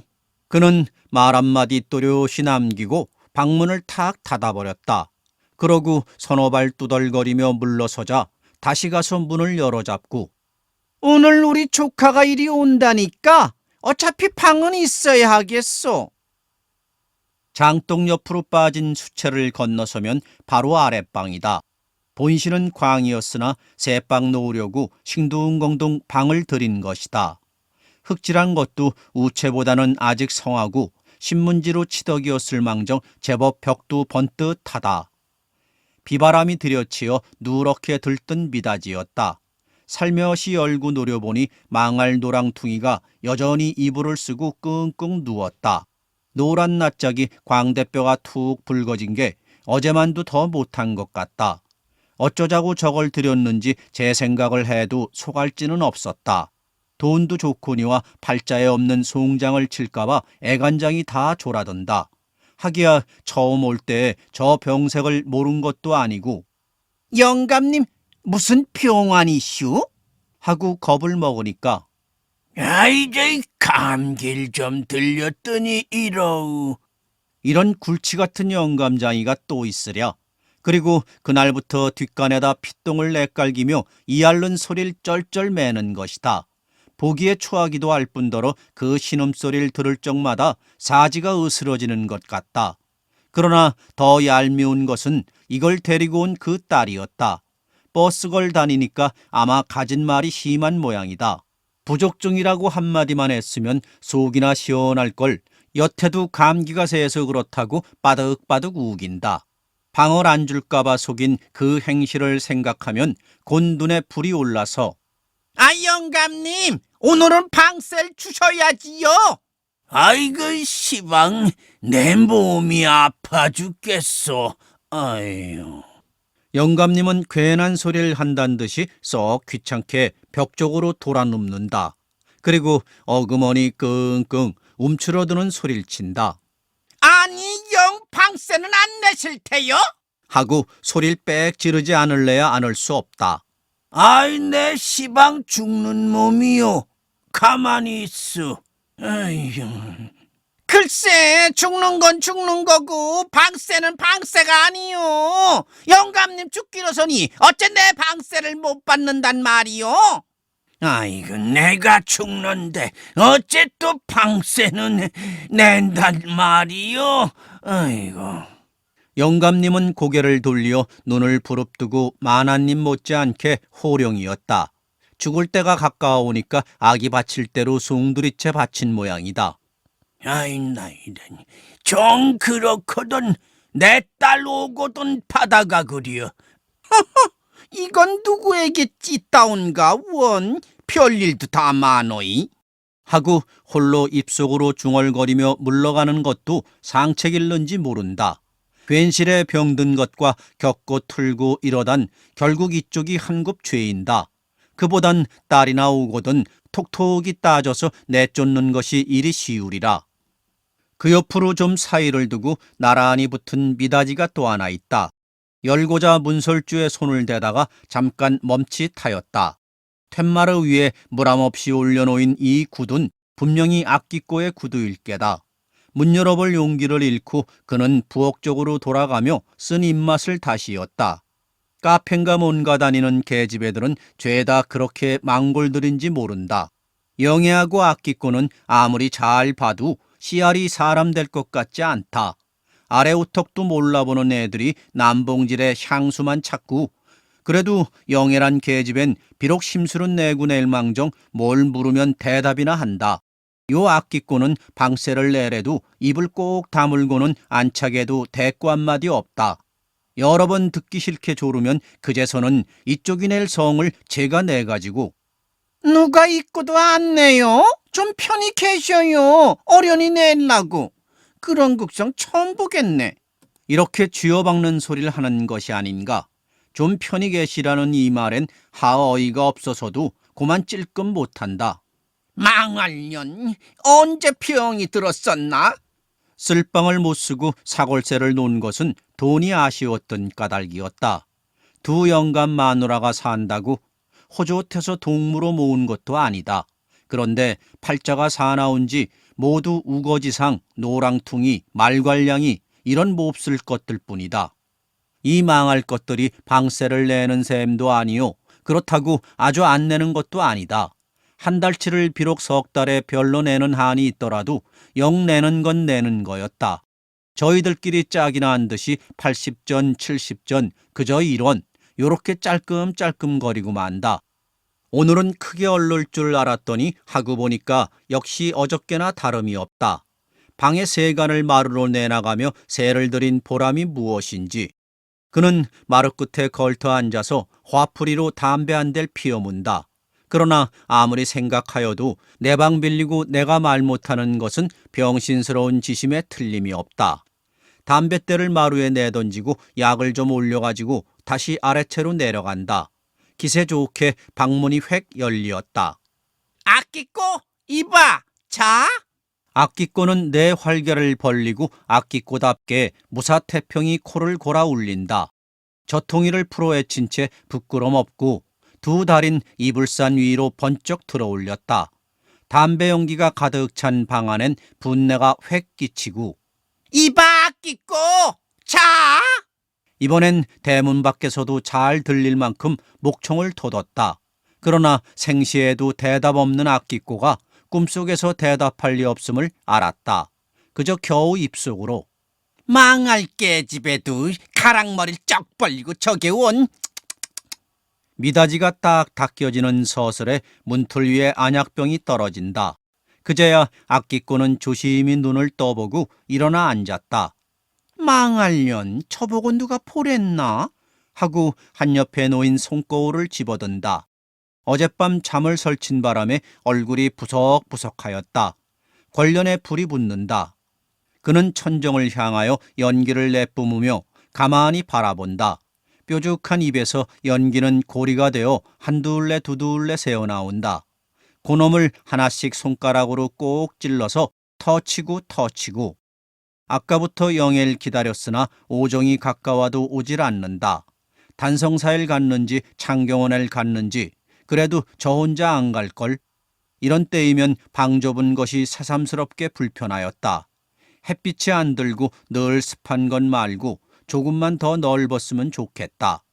영애나 아끼꼬나 둘 중에 누가 밤에 손님이 있으면 하나는 나가 잘 수밖에 없다. 둘이 자도 어깨가 맞부딪는데 그런데 셋이 자기에는 너무 창피하였다. 나가서 자면 숙박료는 50전씩 받기로 하였으니까 못 잘 것도 아니다. 마는 그 다음날 밝은 낮에 여기까지 허덕허덕 찾아오는 것은 어째 좀 어색한 일이었다. 어제도 카페에서 나오다가 골목에서 영애를 꾹 찌르고 예, 너 오늘 어디서 자고 오너라? 하고 귓속을 하니까 또? 예, 너 좋구나. 좋긴 뭐가 좋아, 애도. 아끼꼬는 좀 수줍은 생각이 들어 쭈뼛쭈뼛 그 손에 돈 80전을 쥐어주었다. 여느 때 같으면 50전이지만 그만큼 미안하였다. 마는 영애는 지루퉁한 낯으로 돈을 받아 넣으며 또 하는 소리가 예, 인젠 종로 근처로 우리 큰 방을 얻어오자. 그래, 가만히 있어. 잘 가거라. 그리고 내일 일찍 와. 남 인사하는 데는 대답 없고 나만 밤낮 나와 자는구나. 이것은 필시 아끼꼬에게 엿먹는 조롱이겠지. 망하래도 저더러 누가 뚱뚱하고 못생기게 나랬나? 그렇게 뼈지게 하지만 영애가 설마 아끼꼬에게 뼈지거나 엿먹지는 않았으리라. 아끼꼬는 베개로 허리를 펴며 팔뚝시계를 다시 본다. 오정하고 15분, 또 3분. 영애가 올 때가 되었는데 망할 거 누가 채갔나. 기지개를 한번 느리고 들어누우며 미닫이께로 고개를 가져간다.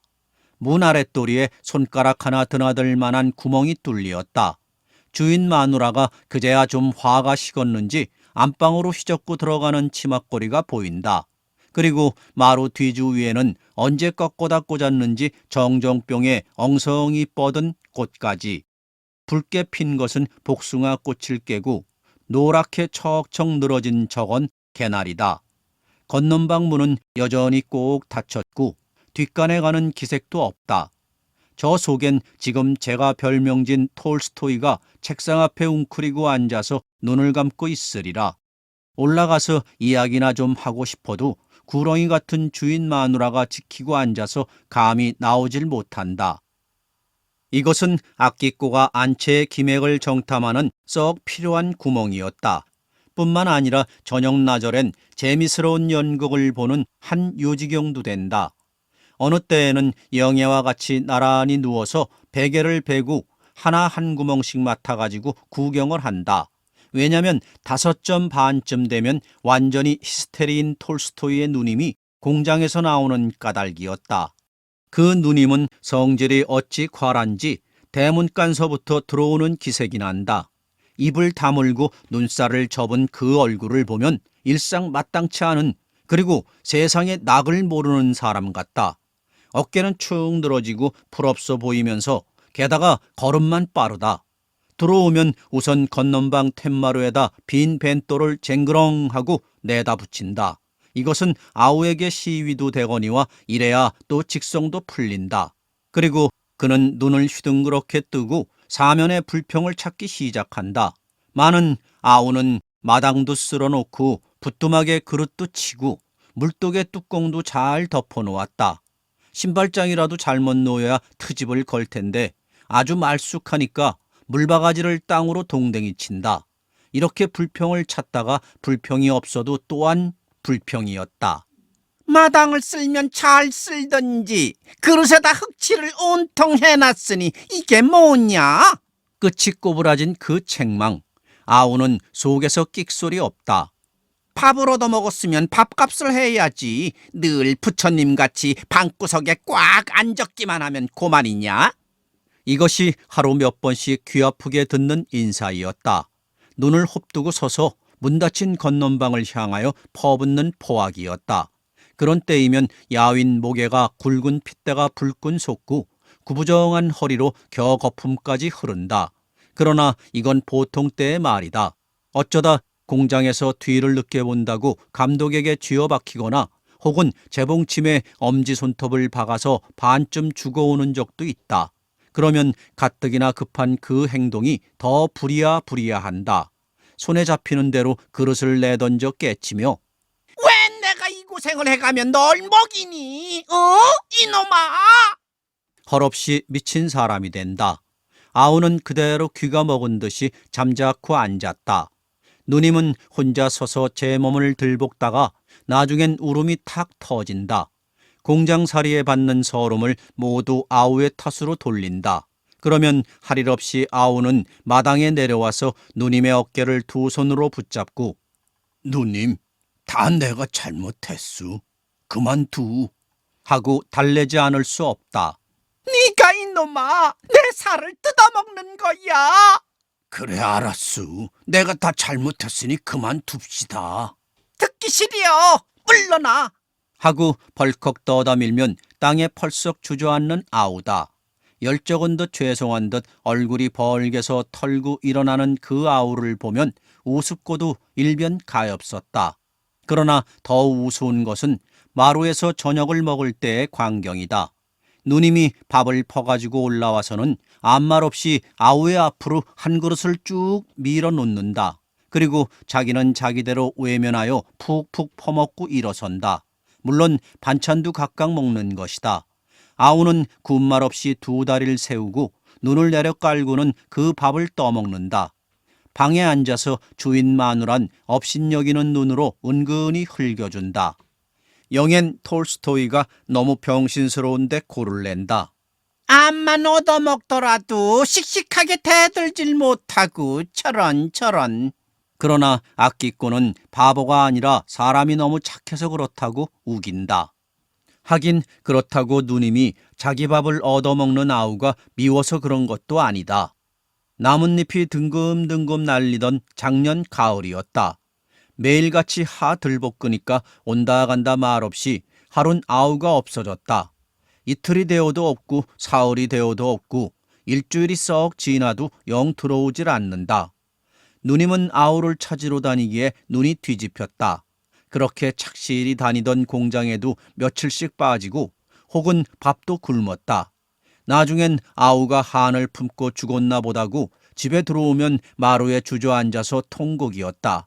심지어 악기꼬의 손목을 다 붙잡고 여보, 내 아우 좀 찾아줘. 미치겠어. 그렇지만 어딜 간 줄 알아야지요.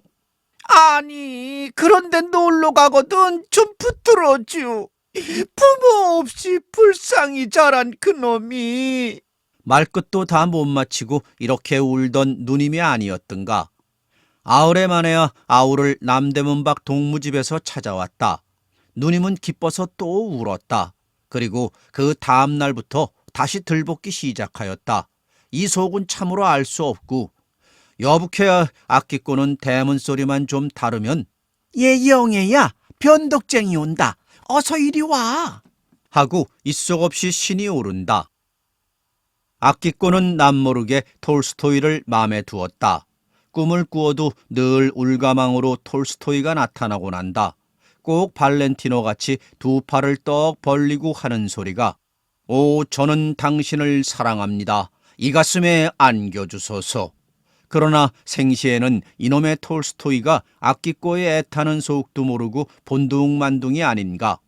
손님에게 꼭 답장을 할 필요가 있어서 선생님, 저 연애 편지 하나만 써주셔요.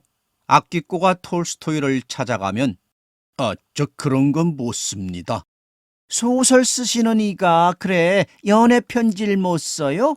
하고 어안이 벙벙해서 한참 쳐다본다. 책상 앞에서 늘 쓰고 있는 것이 소설이란 말은 여러 번이나 들었다. 그래 존경해서 선생님이라고 톨스토이로 바치는데 그래 연애 편지 하나 못 쓴다니 이게 말이 되느냐. 하도 기가 막혀서 선생님, 연애해 보셨어요?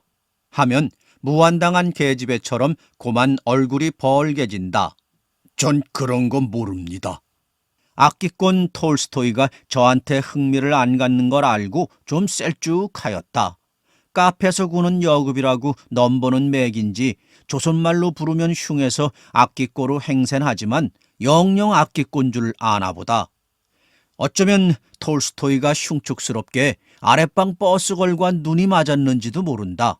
왜냐하면 버스걸이 나아갈 때 그때쯤에서 톨스토이가 세수를 하러 나오고 하는 것을 보았다. 그리고 옥생각인진 몰라도 버스걸도 요즘엔 버쩍 모양을 내기에 몸이 달았다. 며칠 전엔 버스걸이 거울과 가위를 손에 들고서 악기꼬의 방을 찾아왔다. 언니, 나이 머리 좀 잘라줘. 그건 왜 자르려고 그래? 그냥 두지. 날마다 머리 빗기가 귀찮아서 그래. 하고 좀 거북한 표정을 하더니 난 언니 머리가 좋아, 몽툭한 게. 웃음으로 겨우 버무린다. 하졸음으로 악기꼬도 그 좋은 머리를 아니 자를 수 없다. 가위에 힘을 주어 그 중턱을 톡 끊었다. 버스걸은 손으로 만져보더니 제겹게 기쁜 모양이다. 확 돌아앉아서 납죽한 주둥이로 헤헤 웃으며 언니 머리같이 좀 더 티려 잘라주어요. 더 자르면 못 써. 이만하면 좋지 않어? 대구 졸랐으나 악기꼬는 머리를 버려놓을까봐 더 응칠 않았다.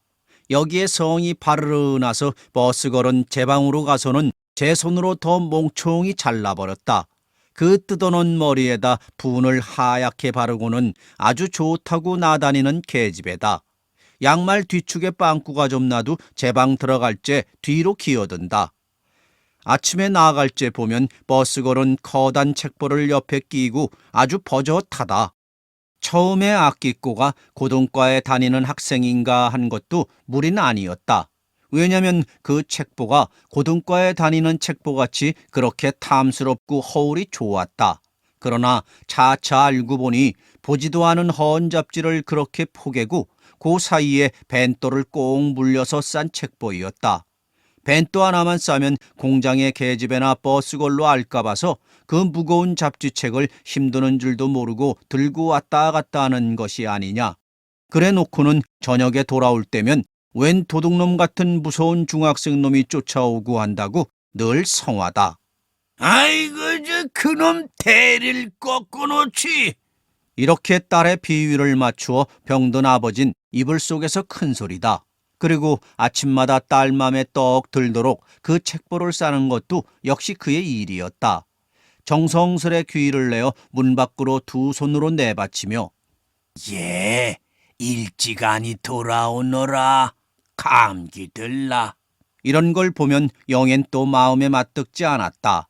딸에게 구리칙칙이 구는 아버진 보기가 개만도 못하다 했다. 그래 아끼꼬와 쓸데없게 주고받고 다툰 일까지 있다. 그럼 딸의 거 얻어먹고 그렇지도 않어? 그러니 더 든적스럽지 뭐냐. 든적스럽긴 얻어먹는 게 든적스러? 몸에 병원 있고 그러면 어떡하니? 애도 너무 빠장빠장 우기는구나. 아끼꼬는 셀쭉이 토라지다 고개를 다시 돌리어 웅크려 뜯는 소리로 넌 너 아버지 팔아먹었다지? 그래, 네 맘에 좋냐? 애도 절더러 누가 그런 소리 하라나? 하고 영엔 더 덤비지 못하고 그제서는 눈으로 치마를 걷어올린다. 이렇게까지 영엔 그 병장이가 몹시도 싫었다. 누렇게 말라붙은 그 얼굴을 보고 김막가란 별명을 지을 만큼 그렇게 밉살스럽다. 왜냐면 어느 날 김막가가 영애를 방해하였다. 그날은 어쩐 일인지 김막가가 초저녁부터 딸과 싸운 모양이었다. 새로 2점쯤에서 영애가 들어오니까 둘이 소곤소곤하고 싸우는 맥이다.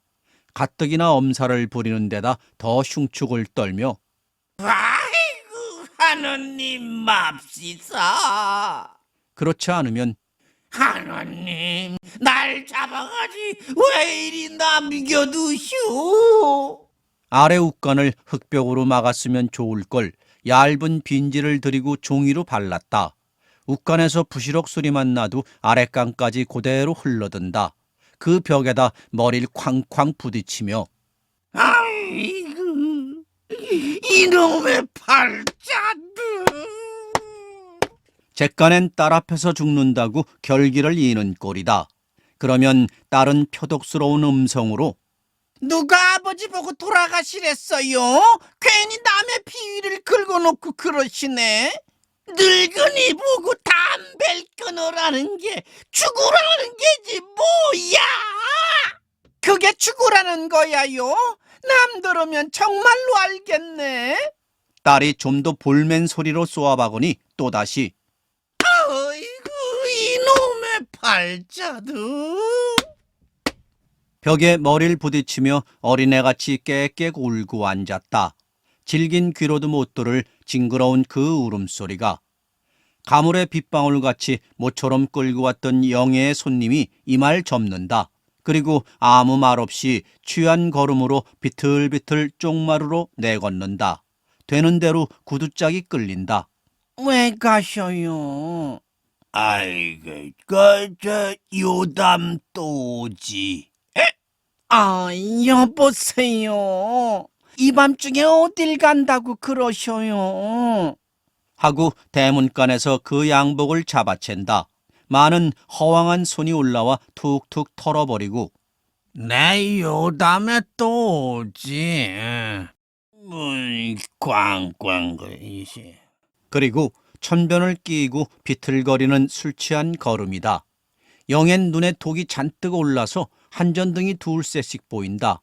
빈 방 안에 홀로 누워서 입속으로 김맛가를 악담을 하며 눈물이 핑 돈다.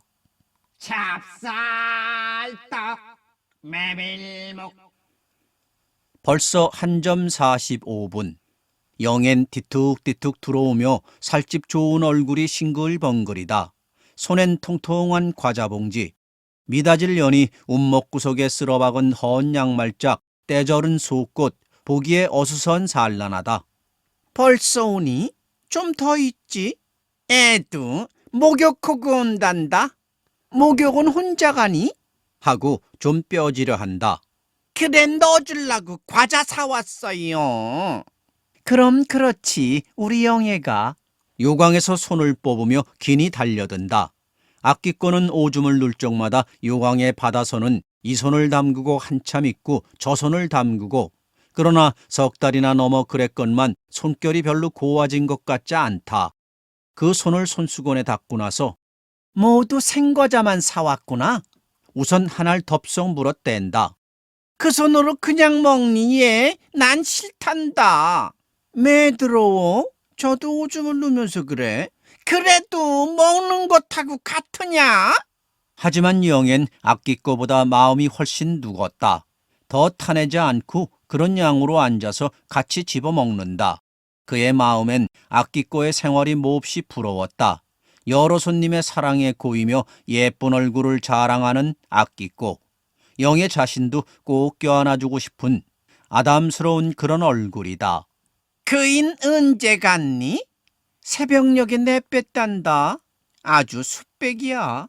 넌 참 좋겠다. 나도 연애 좀 해봤으면. 허려무나? 누가 하지 말라니? 아니, 너 같은 연애 싫어. 정신으로만 하는 연애 말이지. 하고 어딘가 좀 뒤둥그러진 소리. 보고만 속 태우는 연애 말이지. 하긴 했으나 아끼꼬는 어쩐지 영애에게 너무 심하게 한 듯 싶었다. 가뜩이나 제멋 못난 걸 은근히 슬퍼하는 애를. 예, 별소리 말아요. 연애도 몇 번 해보면 다 시들해지는 걸 모르니? 난 일상만 편히 혼자 지내는 네가 부럽더라. 하고 슬그머니 한번 문질러주면 매가 부러워. 애도 괜히 저러지. 영엔 이렇게 부인은 하면서도 벙긋하고 짜장 우월감을 느껴보려 한다. 영애도 한땐 주체구준 살을 말리고자 아편도 먹어봤다. 남의 말대로 듬뿍 먹었다가 꼬박이 이틀 동안을 일어나도 못하고 고생하던 생각을 하면 시방도 등어리가 섬뜩하다. 그러나 영애에게도 어쩌다 엽서가 오는 것은 참 신통한 일이라 안 할 수 없다. 또 뭐 뒤져갔니? 하고 영엔 의심이 나서 제 경대 서랍을 뒤져본다. 과연 며칠 전 어떤 전문학교 학생에게서 받은 끔찍이 귀한 연애 편지가 또 없어졌다. 사내들은 어째서 남의 계집의 세간을 뒤져가기를 좋아하는지 그 심사는 참으로 알 수 없다. 또 집어갔구나. 이럼 난 모른단다. 영엔 고만 울상이 된다. 뭐? 편지 말이야. 무슨 편지를? 왜 요전에 받은 그 연애 편지 말이야. 저런, 그 망할 자식이 그건 뭐하러 집어가? 난 통이 보들 못했는데 수줍은 척하더니 아주 숭악한 자식이로군. 아끼꼬는 가는 눈썹을 더욱이 잰다. 그리고 무색한 듯이 영애의 눈치만 한참 바라보더니 내 톨스토이 보고 하나 써달라마.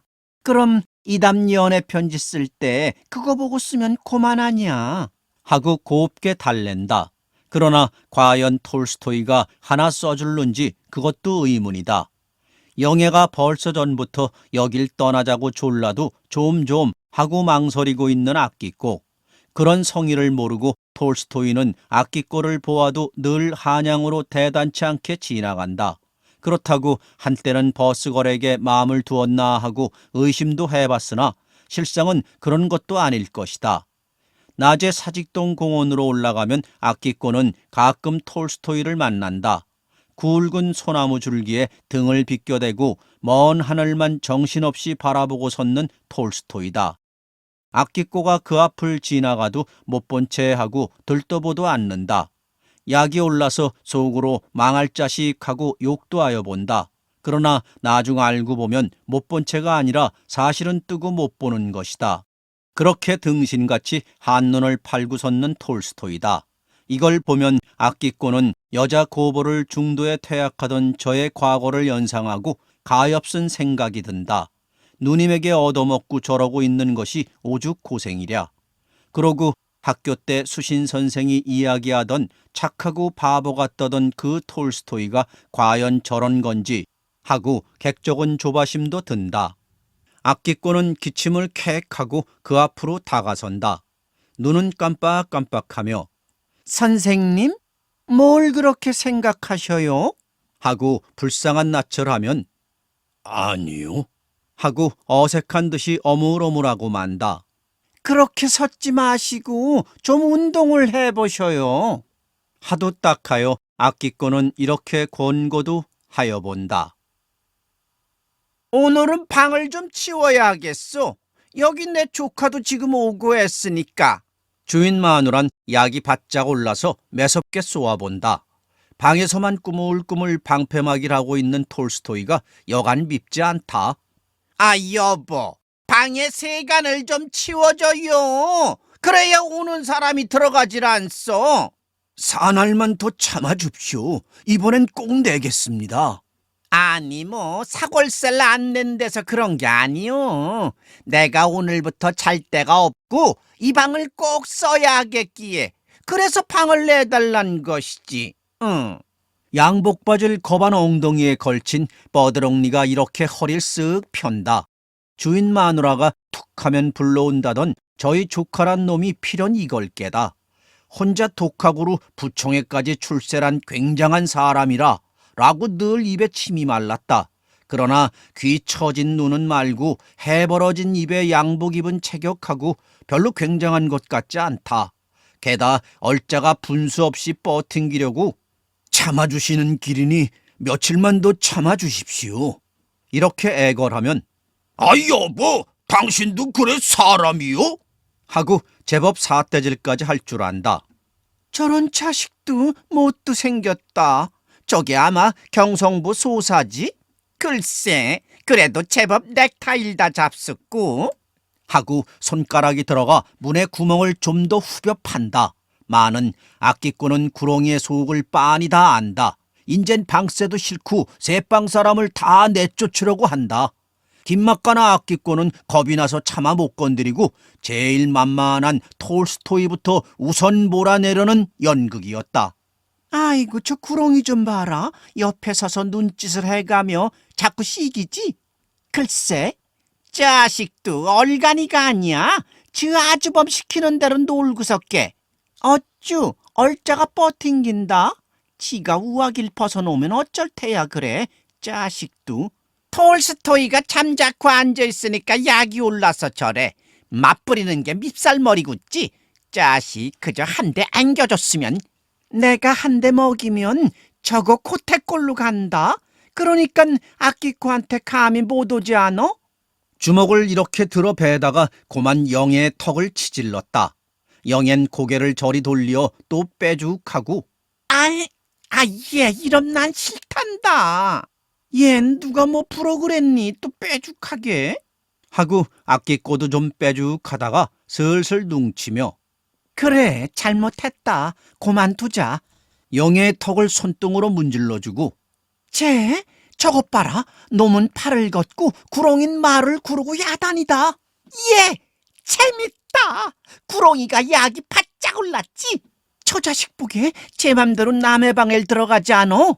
악기꼬가 영애에게 눈을 크게 뜨니까 얘 뭐 일을 칠 것 같지? 영신이 지랄한다더니 정말인가 배? 아니, 저 자식이 남의 세간을 제 맘대로 내놓질 않나? 경을 칠 자식.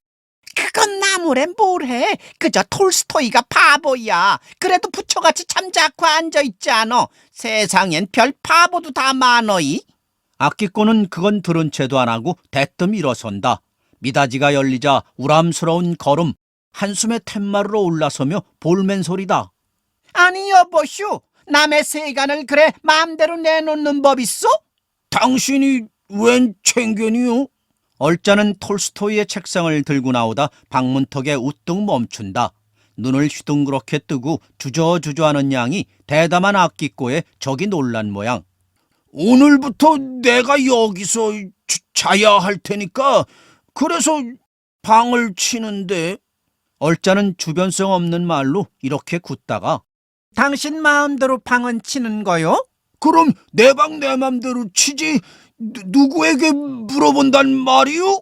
하고 제법 을딱이긴 했으나 뒷갈망은 구렁이에게 눈짓을 슬슬 한다. 그렇지, 내 방 내가 치는데 누가 뭐하러 있나? 당신 마음대로는 안 돼우. 그 책상 도로 저리 갖다 놓우. 사골세를 내란다든지 하는 게 옳지 등을 밀어 내쫓는 경우가 어디 있단 말이오? 아니 악기꾼은 제 거나 낼 생각하지 웬 걱정이야? 저리 비켰어. 구렁인 문을 막고 섰는 악기꼬의 팔을 잡아당긴다. 여편네는 찍소리 없이 눌러왔지만 오늘은 얼자를 잔뜩 믿는 모양이다. 이걸 보고 옆에 섰던 영애가 또 안 입고 와서 제 거라니? 누구 보고 저이야? 이 늙은이가 눈깔이 뼈나? 아이! 하고 그 팔을 뒤로 확 잡아챈다. 늙은 구렁이와 영엔 몸 중량의 비례가 안 된다. 제풀에 비틀비틀 돌더니 벽에가 쿵 하고 쓰러진다. 그러나 눈을 감고 턱이 떨리는 아이고 소리는 엄살이다. 얼짜가 문턱에 책상을 떨구더니 용감히 획 넘어 나온다. 아끼꼬는 저 자식이 달맞지에 흉내를 내는구나 할 동안도 없이 영애의 뺨이 찰꺽. 이년아, 늙은이를 쳐? 아, 이 자식 보래. 누구 뺨을 때려? 아끼꼬는 악을 지르자 그 혁대를 뒤로 잡아서 낚아챈다. 마루 위에 놓였던 다듬이돌에 걸려 얼짜는 엉덩방아가 쿵 하고 잡은 참 날아드는 숯보니는 도골은 영예의 분풀이다. 그러자 또 아랫방문이 확 열리고 지팡이가 김막가를 끌고 나온다. 아이고, 이 자식이 이거 웬 자식인데 남의 계집에 뺨을 때려?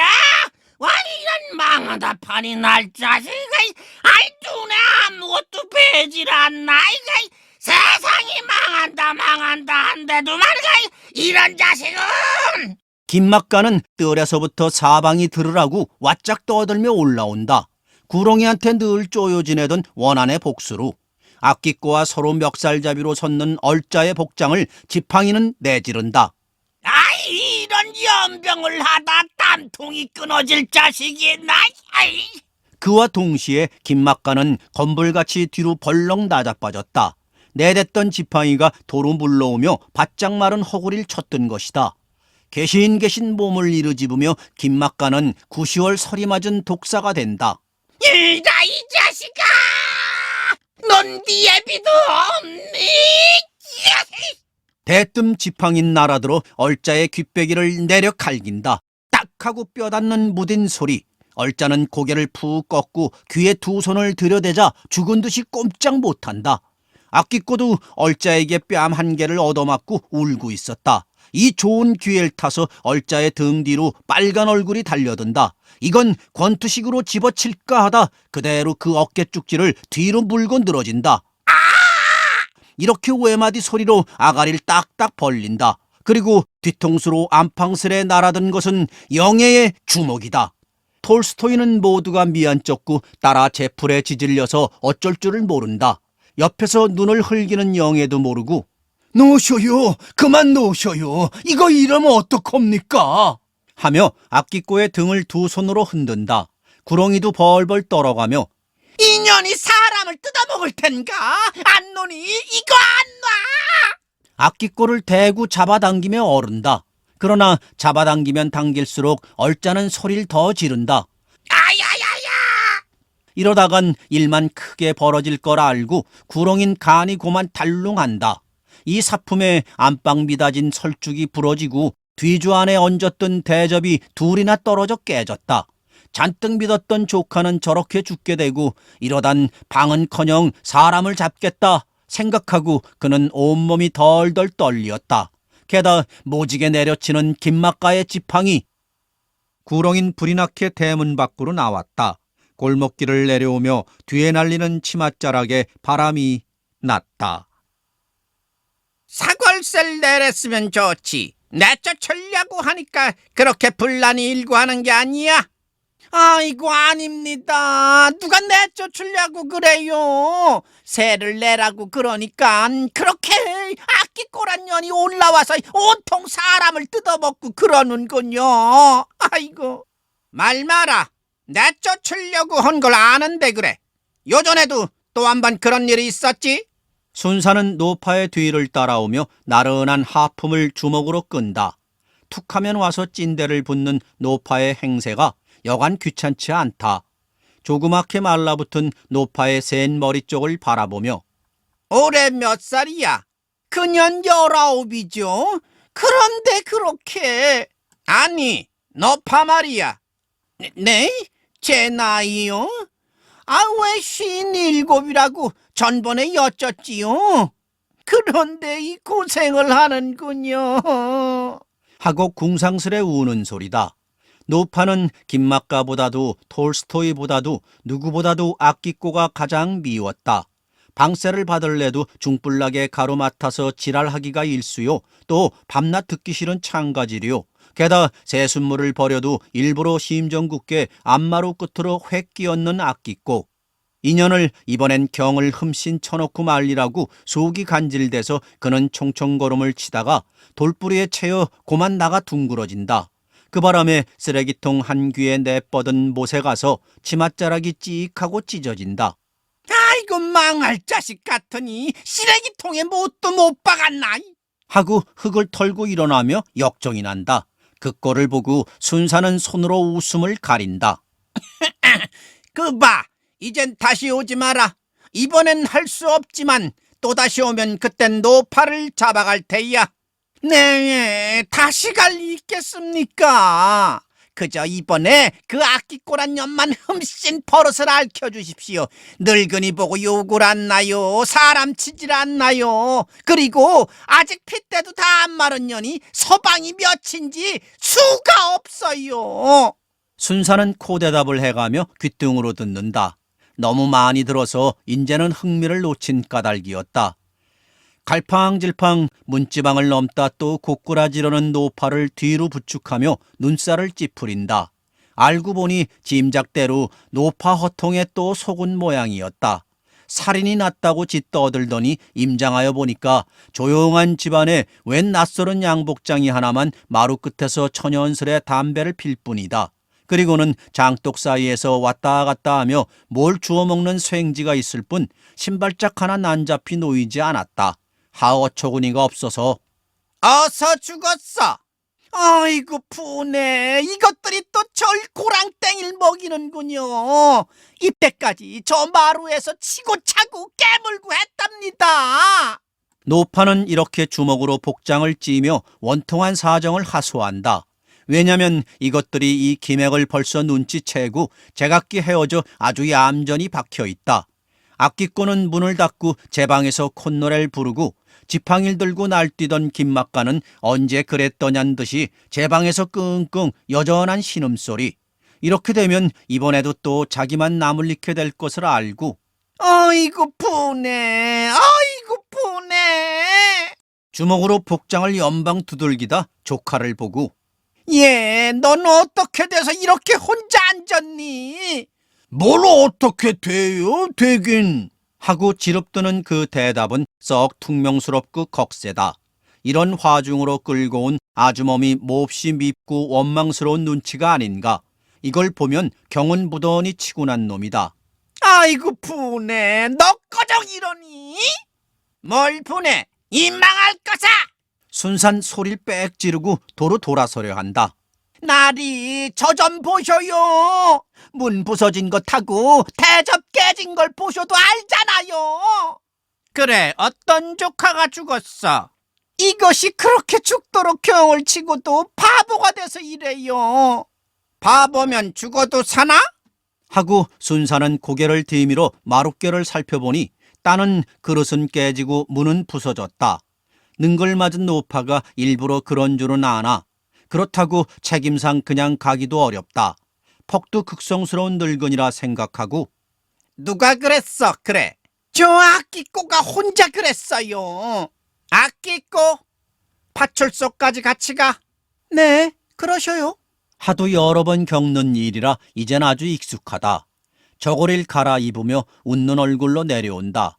그러나 순살 따라 대문을 나설 적엔 고개를 모로 돌리어 구렁이에게 몹시 눈총을 준다. 순사는 악기꼬를 데리고 느른한 걸음으로 골목을 꼽든다. 쪽다리를 건너니 화창한 사직원 마당. 봄이라고 땅에 잔딘 파릇파릇 돋았다. 저 위에선 투덕거리는 빨랫소리. 한옆에선 풋보를 차느라고 날뛰고 떠들고 법석이다. 부웅하고 움충맞게 내대는 자동차의 사이렌. 남치마의 연분홍 저고리가 버젓이 활을 들고 나온다. 그리고 키 훌쩍 큰 놈팡이는 돈지갑을 내든다. 너 왜 또 말썽이냐? 하고 순사는 고개를 돌려 악기꼬를 싱긋이 흘겨본다. 그는 노파가 왜 그렇게 악기꼬를 못 먹어서 기를 쓰는지 영문을 모른다. 노파의 눈에도 악기꼬가 좀 귀여울 텐데 그렇게 미울 때에는 아마 악기꼬가 뭘 좀 먹이질 않아 그랬는지 모른다. 그렇지 않으면 다른 사람 다 제쳐놓고 악기꼬만 씹을 리가 없다. 생각하다가 뭘 말썽이요 내가? 네가 뭐 쥔 마누라를 깨물고 사람을 죽이고 그런다며. 그리고 요전에도 카페에서 네가 손님을 쳤다는 소문도 들리지 않니? 하고 눈살을 접고 웃어버린다. 얼굴 똑똑한 것이 아주 할 수 없는 계집애라고 돌릴 수밖에 없다. 난 그런 거 몰루. 악기꾼은 땅에 침을 탁 뱉고 아주 천연스레 대답한다. 그리고 사직원의 문간쯤 와서는 이담 또 만납시다. 제멋대로 작별을 남기고 저는 저대로 산 쪽으로 올라온다. 활터길로 올라오다 악기꾼은 궁금하여 뒤를 한번 돌아본다. 너무 기가 막혀서 벙벙이 바라보고 있다가 다시 주먹으로 나른한 하품을 끄는 순사. 한편에선 날뛰고 자빠지고 쾌활히 공을 찬다. 악기꾼은 다시 올라가며 저도 남자가 됐더라면 풋볼을 차볼 걸 하고 후회가 막급이다. 그리고 산을 한 바퀴 돌아 내려가서는 이번엔 장독대 위에 요강을 버리리라 결심을 한다. 구렁이는 장독대 위에 오줌을 버리면 그것처럼 질색이 없다. 망할년 이담에 봐라. 내 장독 위에 오줌까지 깔길 테니. 이렇게 악기꾼은 몇 번 결심을 한다. 봄이야 산에도 들에도 봄이 왔단다. 꽃 찾는 나비는 너불너불 큰애기 치마 봄나풀 나풀 젊어서 한 시절 간드러지게 너훌 너훌 애봄 애봄 너훌 너훌이 봄이로구나.